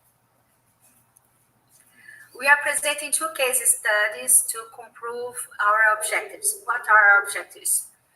We want to prove the possibilities of using web feature service, web map service, and web processing services support in GIS Collab to GeoDesign meetings, but we want to measure time, facilities, and possibilities in the use of data and information. The 2 case studies were 3 for metropolitan regions, developing 13 metropolitan regions of Brazil, 14 universities involved all over Brazil, and we had to work together in the same framework, in the same collection of data, so we had to face the difficulties of scalability. And also another case study about participatory barrigueting in Belo Horizonte. That's the capital of the state of Minas Gerais in Brazil. In the case study of trees for metropolitan regions, we had to face the difficulty of organizing a very big collection of data. And first of all, to discover where were the data. Because it was not easy, it was not just one SDI that we just could go there and get the data. So we had a long work defining data, defining the systems that we wanted to represent, and organizing the data. Many of them, the totality of them, were available in web feature service. What it is, you have to download, treat the data, and upload in your system. We prepared 40 maps to each project, and remember that there were 13 projects. In the first month, we were able to prepare just 3 projects, but we had more 10 projects to prepare. And we started this project in February, and they were ready to write the paper and to present in IGC conference in May. The conference was in the beginning of June, and we finished the experiments in May. So we had just a few, we didn't have much time. At the end, we optimized the process so that I need today just 5 days to prepare a workshop with around 40 maps consumed by web feature service. In the barrigueting of Belo Horizonte, it was much easier because we prepared 20 systems composed by 6 to 9 layers of thematic maps, but we connected directly in an SDI platform from Belo Horizonte that's called BH Maps. So we just need to connect using web map service, and we just need half of a day to prepare a workshop. So if all the platforms with SDI, all SDI platforms could available as the web map service link, we need just a half of a day to prepare a workshop.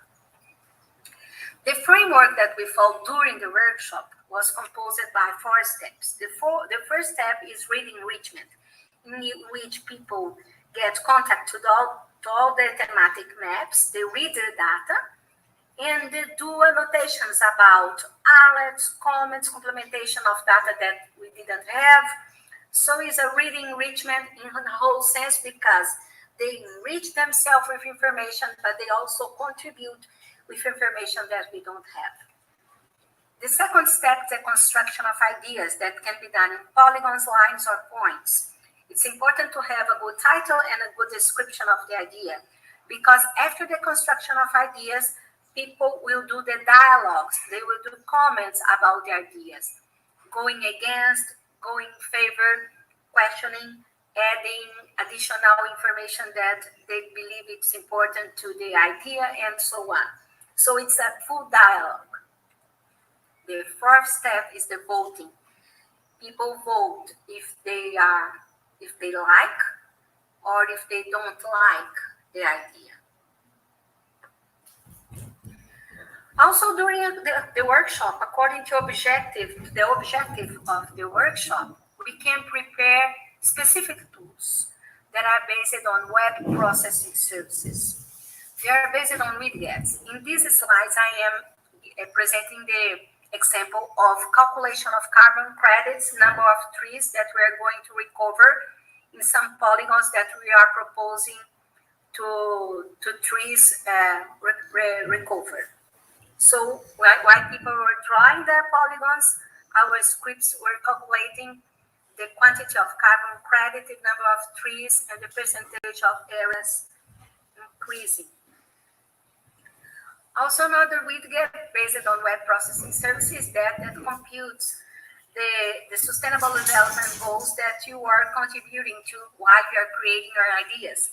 And here you see that in this workshop, the main sustainable objective that was proposed in the ideas was the number 13.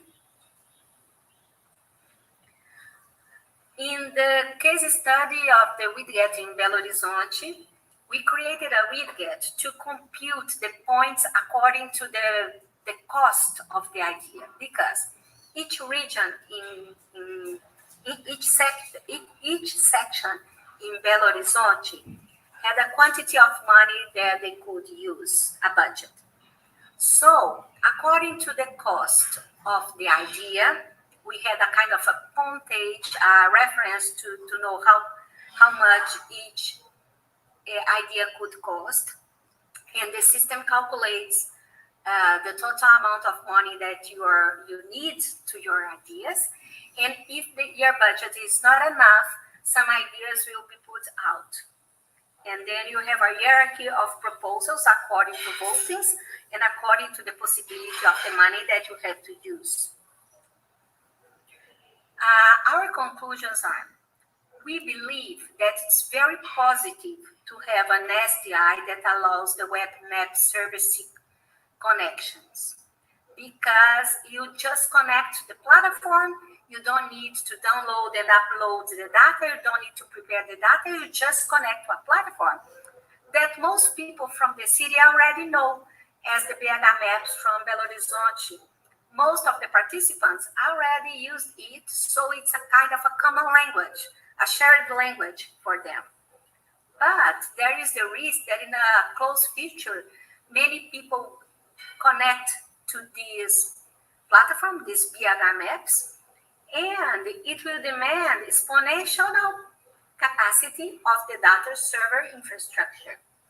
From now, we know that just we are connected to it, but in the future, it can be a problem. Also, as a positive use of web feature service, in which you have the work to download, treat the data, and upload it again in your own system. There is a positive condition to that, because you can create your own geo-visualization. You can treat the data according to your symbology, what you cannot do when you're using the web map service link. So we don't say that, we take more time, but we don't say that it's bad, okay? It's still important to have the possibility to choose between a web map service or web feature service geospatial data. The consumption of spatial data via web map service, web feature service, or even web map tiling service, that it's very important when you have heavy data that are very complex and you must tile the visualization of it to make it easier to be consumed, okay? But we highlight the importance of web processing service, because it's because of that that we can create specific tools to give support to specific goals of the workshop. According to the workshop, we are creating the tools to support the decision-making during the workshop. And there are some keywords that we define as the development of the future of geodesign. They are the conditions about scalability. We had 13 metropolitan regions, but we have much more than that. So we cannot have a process that doesn't have the condition of scalability. Flexibility, because each case study has its demands, has its goals, its way of working. Each coordinator can propose a way of working. So our platform must be sufficiently flexible to attend to the many different desires and necessities. And we also believe in geovisualization to make people use the platform in an easier way. Geovisualization is a very important condition to geodesign. So we thank you.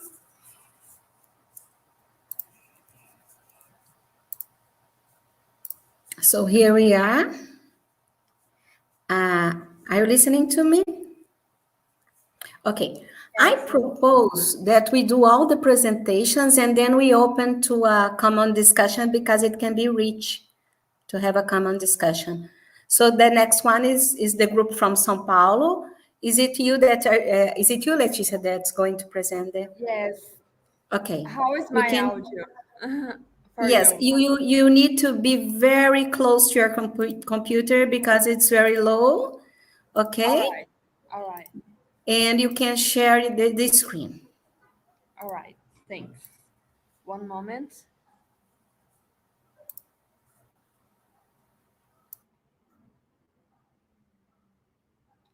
Are you seeing my screen? Yes. We are seeing and we are listening to you. Yes. All right. Thanks.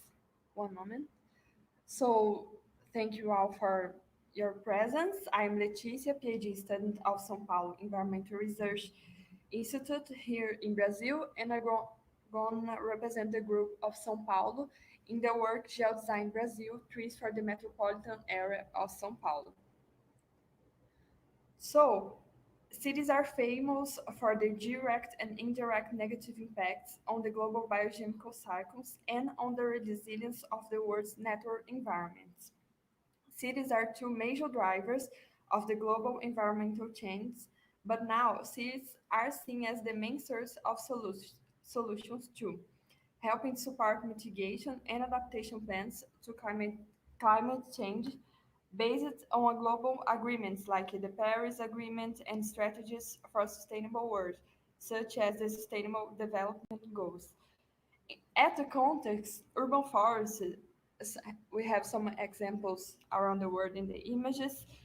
They can be alike. Urban forests can be forest fragments, parks, gardens, and street trees. The role of these forests on carbon dioxide sequestration largely depends on the protection of natural capital of cities and the availability of open spaces for afforestation. To mitigate atmospheric CO2, especially in the large metropolitan areas, will be inevitably integrate mobility, housing, and green infrastructure in urban planning. The balance between urban CO2 sources and sinks depends on the historical process of land use change and occupation of the cities that are based on the dynamics and impacts of decision making.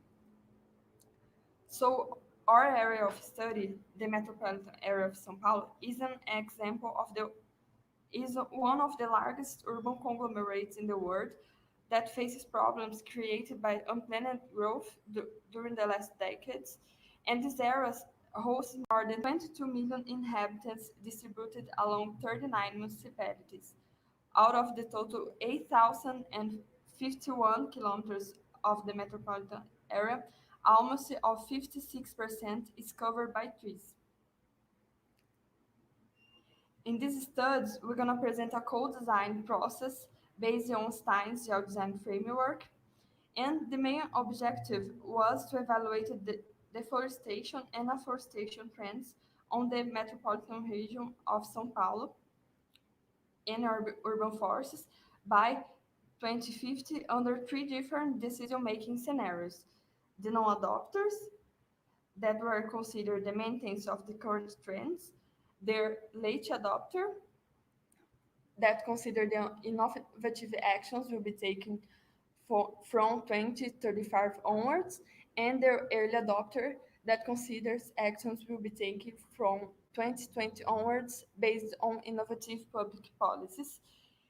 And together with GeoDesign Framework, we use as technology the GISCOLAB platform, a Brazilian geodesign platform developed by Federal University of Minas Gerais, based on spatial data information, and OGC consumers for consumption of data via web map service or WFS, the WFS, allowing in both cases the increment in performance by web processing service.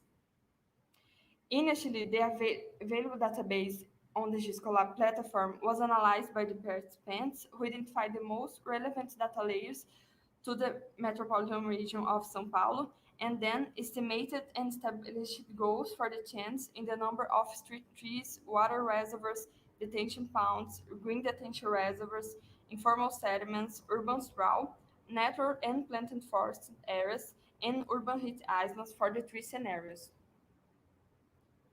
For all scenarios, the values of increasing or decreasing percentage of green cover were estimated by extrapolation of linear trends from historical datasets starting in 1985 up to the present.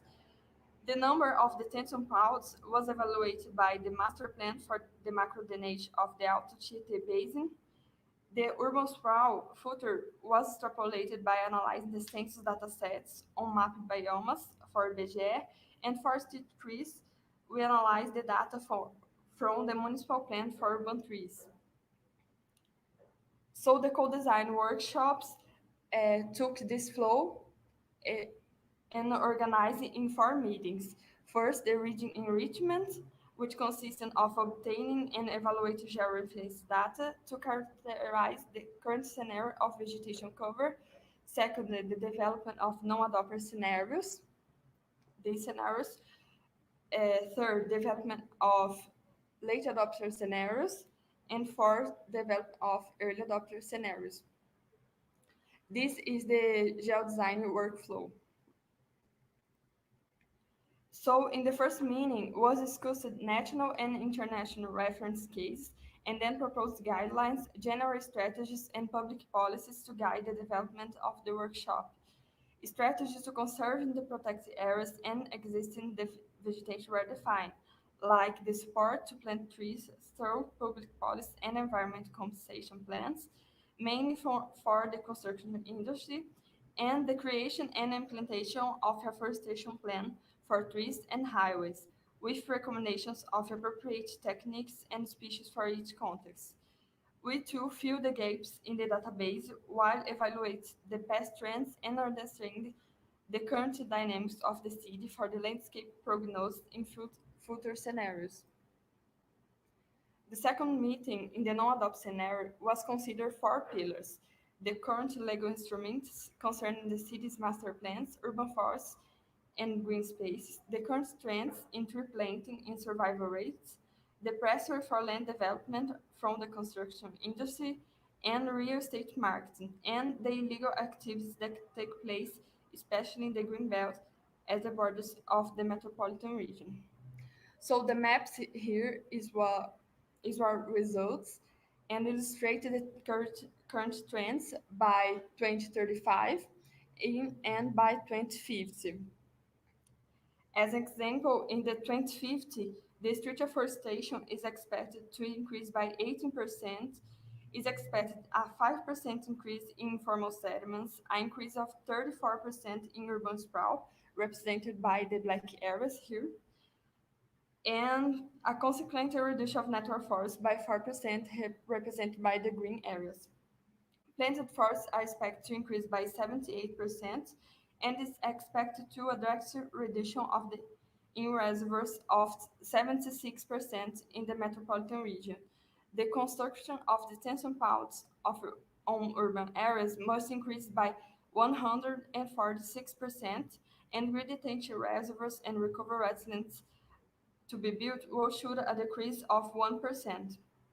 In the urban heat island, is predicting an average of 22 Celsius degrees on surface temperature in the central area of São Paulo, the warmest area in the metropolitan region, when the current is 15% of 15 Celsius degree. In the third meeting, the late adopt scenario, from 2035 is expected the actions from policymakers and society regarding the main environmental, social, and economic issues in the city. Three approaches guide the innovative action to start in 2035. They are protecting, expanding, and creating a green infrastructure. And we also commented the articulation of different public policies and elaboration of new housing policies.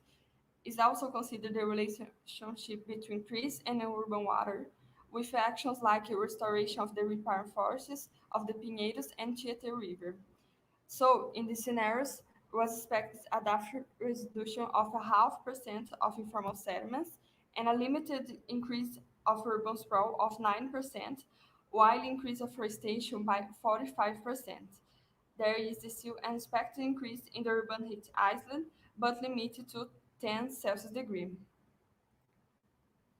In this planning, different actions were brought to discussion consider the 2050 scenario that were based on previous experience, such as Sacramento in USA, examples from Singapore, and the revision of local experience in Brazil, such as Maringá.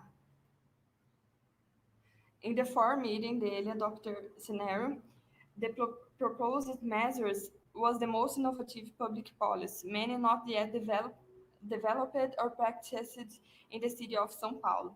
The scenarios consider the application of green infrastructure technology to promote the conservation and expansion of forest fragments and green areas. For example, the new drainage, one nature-based solution, represented at the image. By 2050, the scenario is rated optimist, with 50% more street trees, 25% more water availability, 8% less detention ponds built on forests, and 70% more green detention reservoirs. Is also expected a significant reduction in formal settlements, a controlled urban sprawl around 4% increase, 30% more natural forests, and 50% more planted forests, and only a 5 Celsius degree rise in surface temperature due to the urban heat islands. According to these plans, the scenario's development showed a significant increase in the vegetation cover of the metropolitan region compared to the levels of 2020, and consequently reaching the established goal of 30% increase in vegetation cover, resulting in a more sustainable urban development under the aspects analyzed. So, analyze the geodesign framework, we have as results the following maps. How we see in the adopter 2050 map is clear the increase of green areas, the green detention ponds,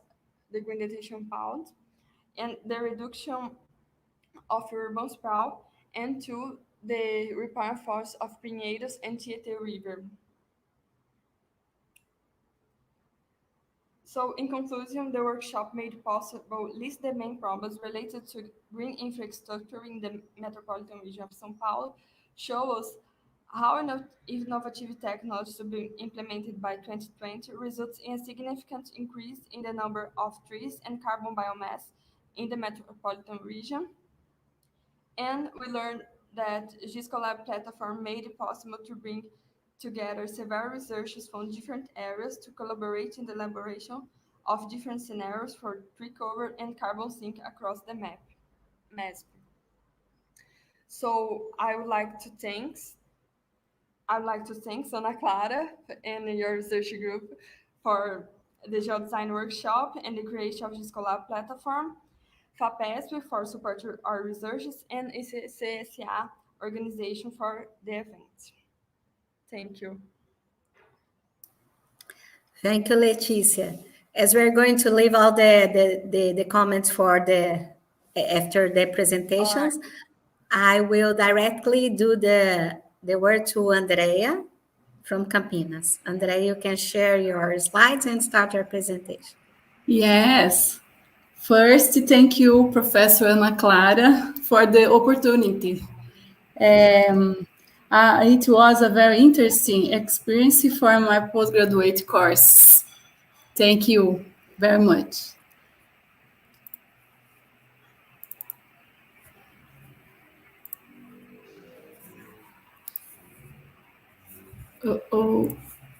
One moment.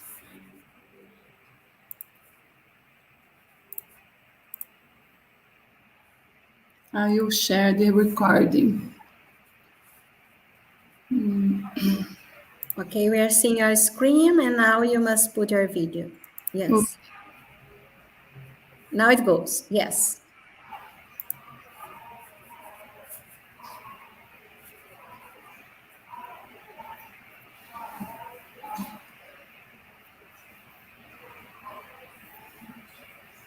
We are not listening, Andrea. Oi? We are not listening to your video.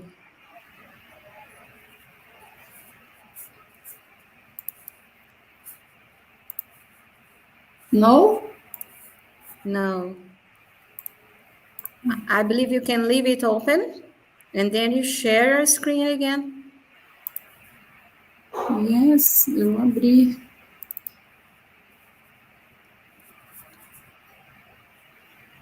No? No, you are listening to your voice talking to us, but not from your video. Are you listening to your video? Yes. It's quite odd.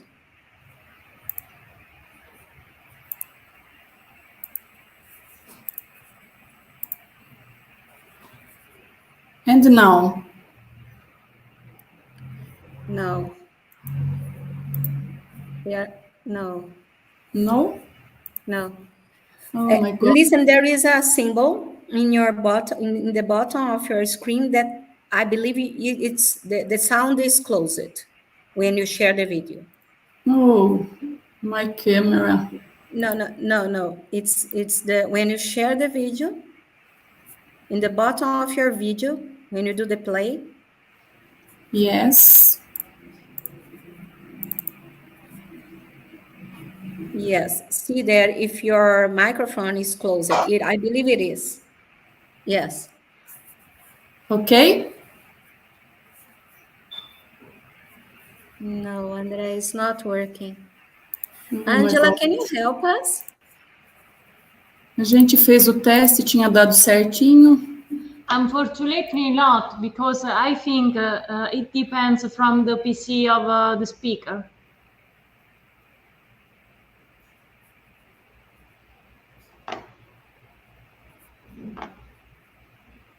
Oh my God.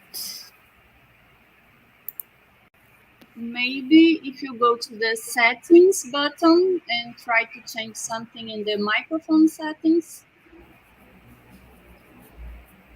The three dots and then click on settings, maybe there.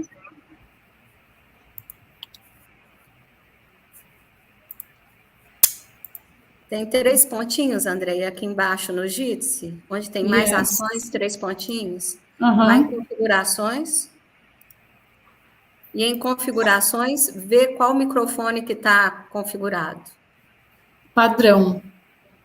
Que é? Realtek. Tem outro? Tem. E a saída do áudio também. Tenta trocar isso.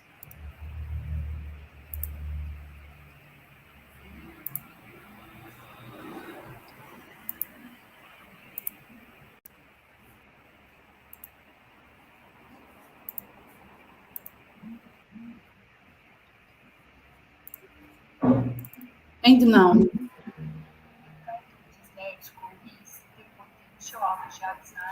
You're listening, it's very slow, but we are listening. Yes. Try to increase the volume, please. It's very low.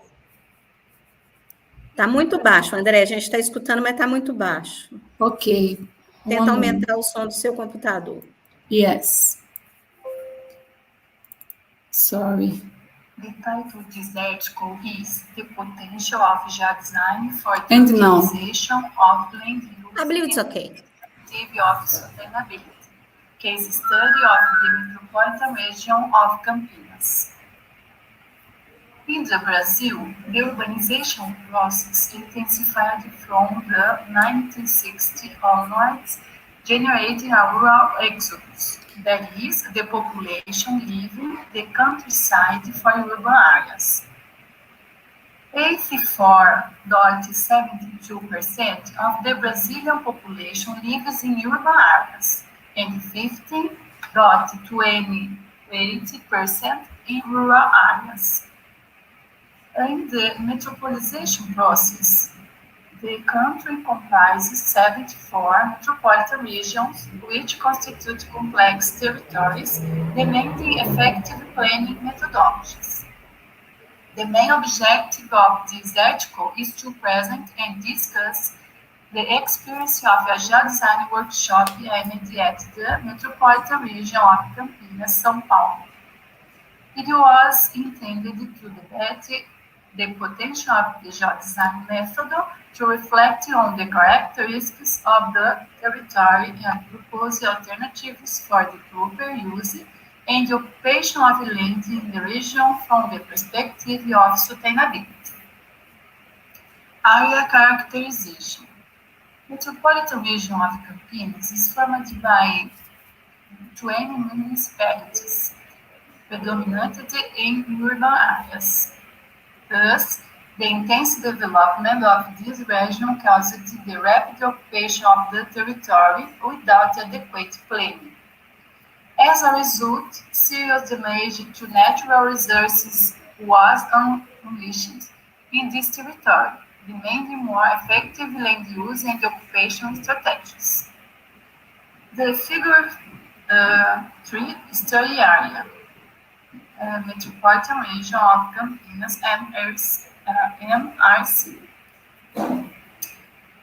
The figure 2 presents many steps in methodological framework. Now more details of the methodology. In the representation models systems is formed by 43 layers, cartography and thematic data obtained from various official databases, LabJA. The layers were inserted into the GISCOLab platform created by Christian Rezende Freitas and Ana Clara Mourão Moura of UFMG. The figure 4 presents some thematic cartography data produced, considering the sustainability triad. In the process models, to analyze the spatial distribution of occurrences and phenomena, as well as the influence of each variable on the RMC. At this stage, there is a combination of data and production of new information by the participants, presenting an analytical dimension. The figure 5 presents carbon credit maps, surface temperature and metrics, vegetation synthesis, core shape and connectivity.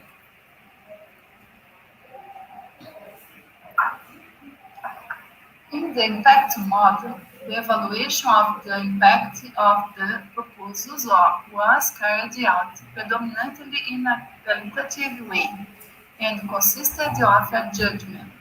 In the case of this study, this step was carried out in the last meeting, based on a conflict matrix containing the 10 systems, which were evaluated considering the 17 objectives of the ODS.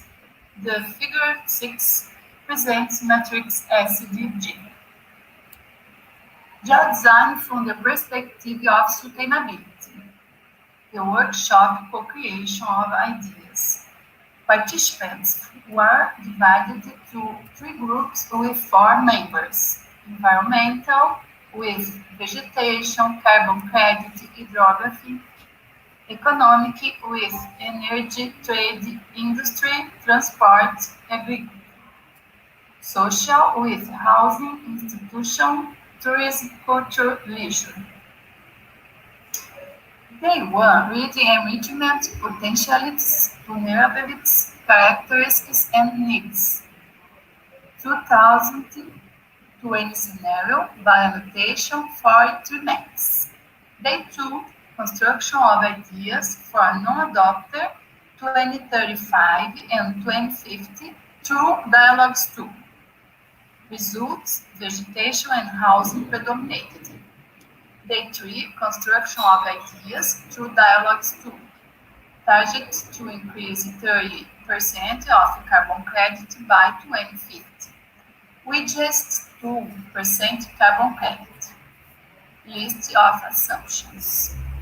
Results increased 96.54% of carbon credit in 2050 scenario.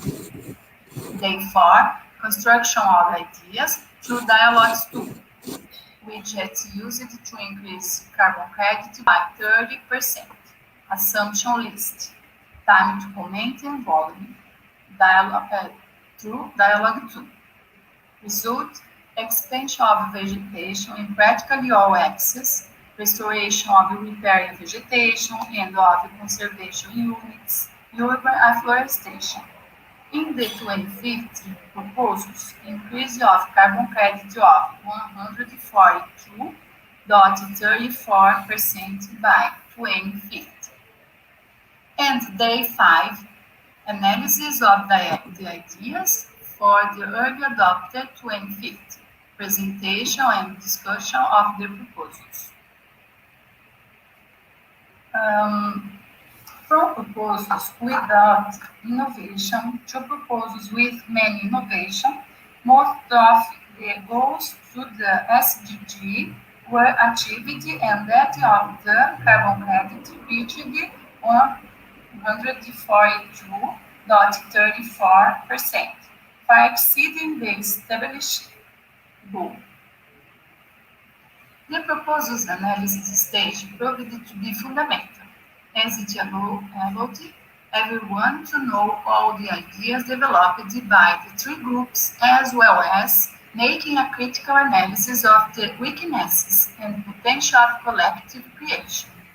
In addition to those positive aspects defined by the groups, the weaknesses of some themes were also highlighted. The figure 8 presents final scenario. Conclusion and discussions. The geodesign's methodology offers the opportunity for everyone involved to present their ideas and to listen to the proposals of others, favoring teamwork, generating an enrichment of ideas, expanding the possibility for actions, enhancing the adequate planning of the territory.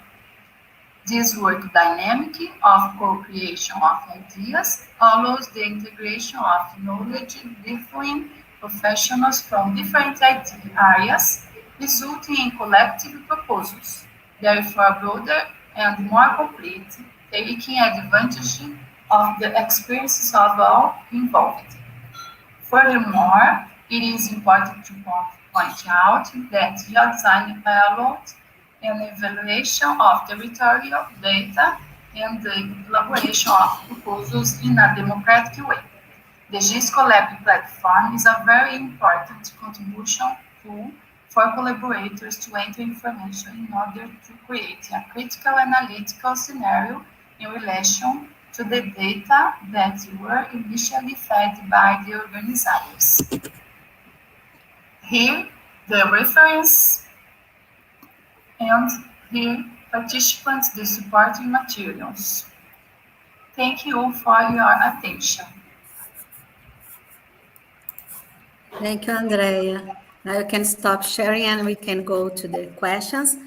What is very interesting in these 2 projects, these 2 from São Paulo that were presented here, is that it's amazing, but São Paulo, the capital of São Paulo, the metropolitan region of São Paulo, has a very, very good environmental condition. The number of trees that they have is amazing.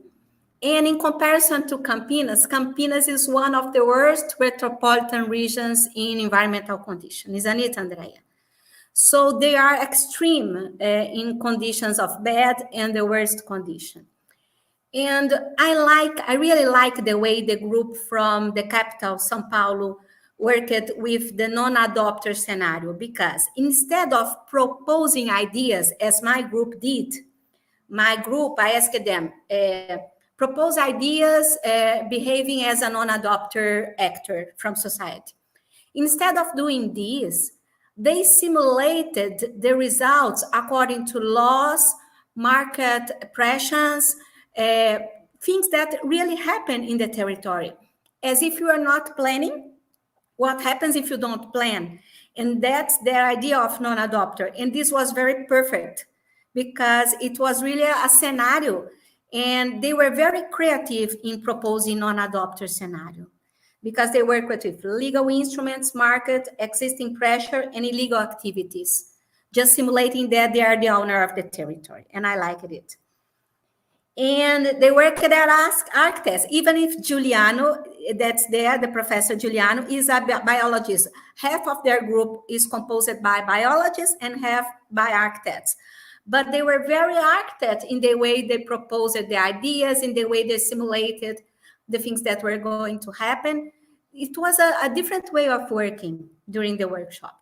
And the group from Andrea, that's from Campinas, had a very good idea when they distributed the participants according to the axis of environmental, social, and economic axis to make sure that all the systems were going to be contemplated, were going to be considered during the workshop.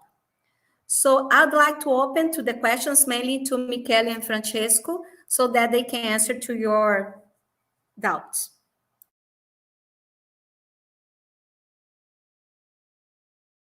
We are not listening to you, Michele. I have a question for you, Ana Clara. For me, your voice is very loud. Slow? Better? Let me check my microphone. It's not perfect, but we can listen. Okay, no, my question is about the way you calculate the carbon sequestration. And you have the widget in the platform, but which kind of method did you use? I used two maps that are already available to everybody in the world. A map produced by Crowther and his colleagues. And this map is from all over the world. It comes with pixels. And in each pixel that I believe is 30 seconds per 30 seconds, you have the quantity of trees in that positions. I don't know how they arrived.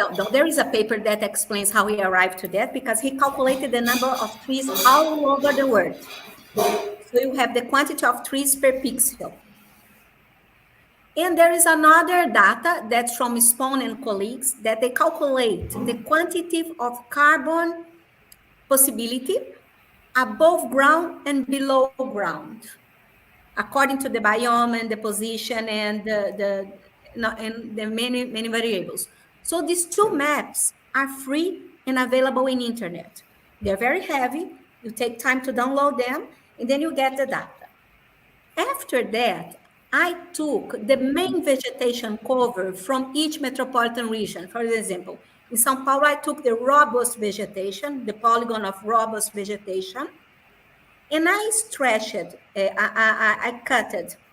extracted from those maps the quantity of trees and the quantity of carbon credit above ground and below ground in those robust areas. So I arrived to a performance that tells me if I construct something else in São Paulo, the condition of the biome can arrive to this media of trees per square kilometers and to this media of trees, this media of carbon credits above ground and below ground. So I have a performance of the biome of São Paulo. So while people were designing their polygons, I was calculating by the widget, by the web processing data, I was calculating the area of the polygon and automatically calculating the number of trees that could be there and the quantity of carbon credit that could be there according to their position. If I compare, for example, the performance of São Paulo, the quantity of trees that they are able to have per area, to my region, Belo Horizonte, the quantity of trees that I can have per area, Belo Horizonte is very poor because of our biome. We are in the top of the mountains. We are exactly in the transition through Atlantic forest and savanna. So we don't have a biome so good that São Paulo has. So I used these two maps that are available to all over the world. It takes some time to download because it's heavy, but it's the work of Crowther and Spawn. I believe I mentioned them in the bibliography of my references. Okay. Thank you. And the questions to Andrea and Leticia? They are both very interesting case study also, especially the richness and variety that we see also. We saw also in the first session. Really, it's kind of amazing because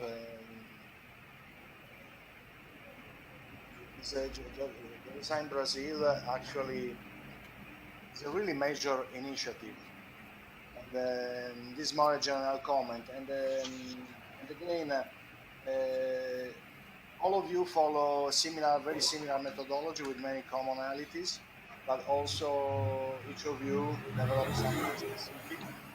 And this is also big value. Both are big value because on the one side you can compare, on the other side you can explore other direction of development of research.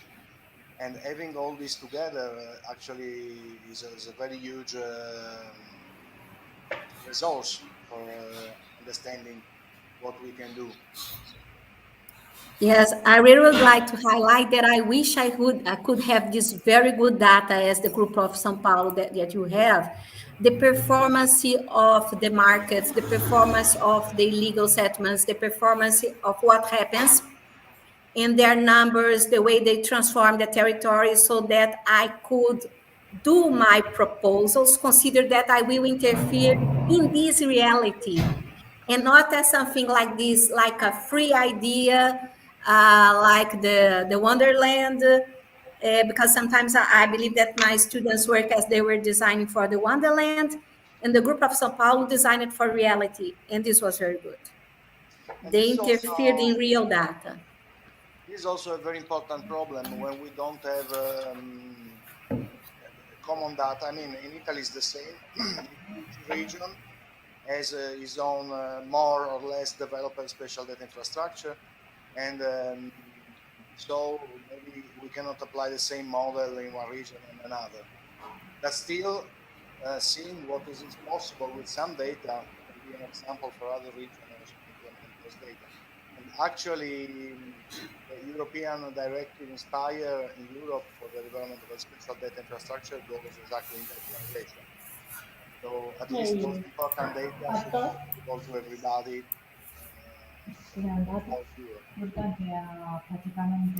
Yes, Michele, but as I highlighted in my presentation, I believe it's important to have the web map service that you just connect. Ana Isabel is there. That experiment was in her thesis. Hi, Isabel. And she didn't need to download the data. She just connected to the platform. The time that she took was to select the data because there's so much data that sometimes kind of a labyrinth. But after you decided which data you want, you just have to connect.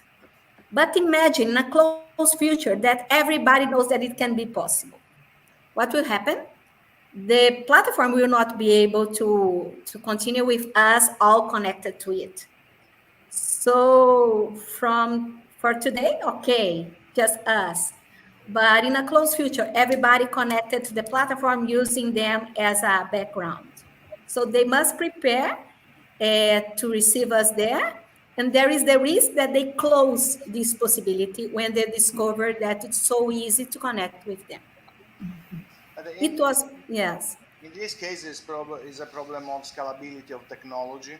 Yeah. And, I expect that if there is increasing demand by users also the technology will be further implemented Yes. to support, I mean, more servers or more Yes, they will have to invest in that, mainly because it's a way for them to say, like this, see, we invested money in our ISDI, but people are using it in planning. Exactly. So it's important. Several years ago, when the Inspire directive was starting to be implemented, we did a cost-benefit analysis, and usually the result was that in just 1 year you can more than recover the investment, just looking at what are the benefits for the administration, but also for the public, for professionals, for lower level administration, and so on and so. So Yes. usually the benefits are much higher than the investment. In fact, I believe the platform must have the two possibilities, the web map services that you just connect, but also the web feature service, because, for example, Professor Andrea used a lot the data, she downloaded the data to work with the students. They analyzed the data, they produced some extra data, the processing analysis they constructed. So sometimes to have the data in your computer and to manipulate them and construct models is also very important. And also because when you connect in the platform, you cannot choose the symbology. You have to accept the symbology they use it. And when you do your own symbology, you can invest more in geovisualization. So both are important. And in our case, the processing service, that is the dynamic construction of data and calculation that we do to give support into the users during the workshop. That according to each workshop, we construct a specific application. Okay.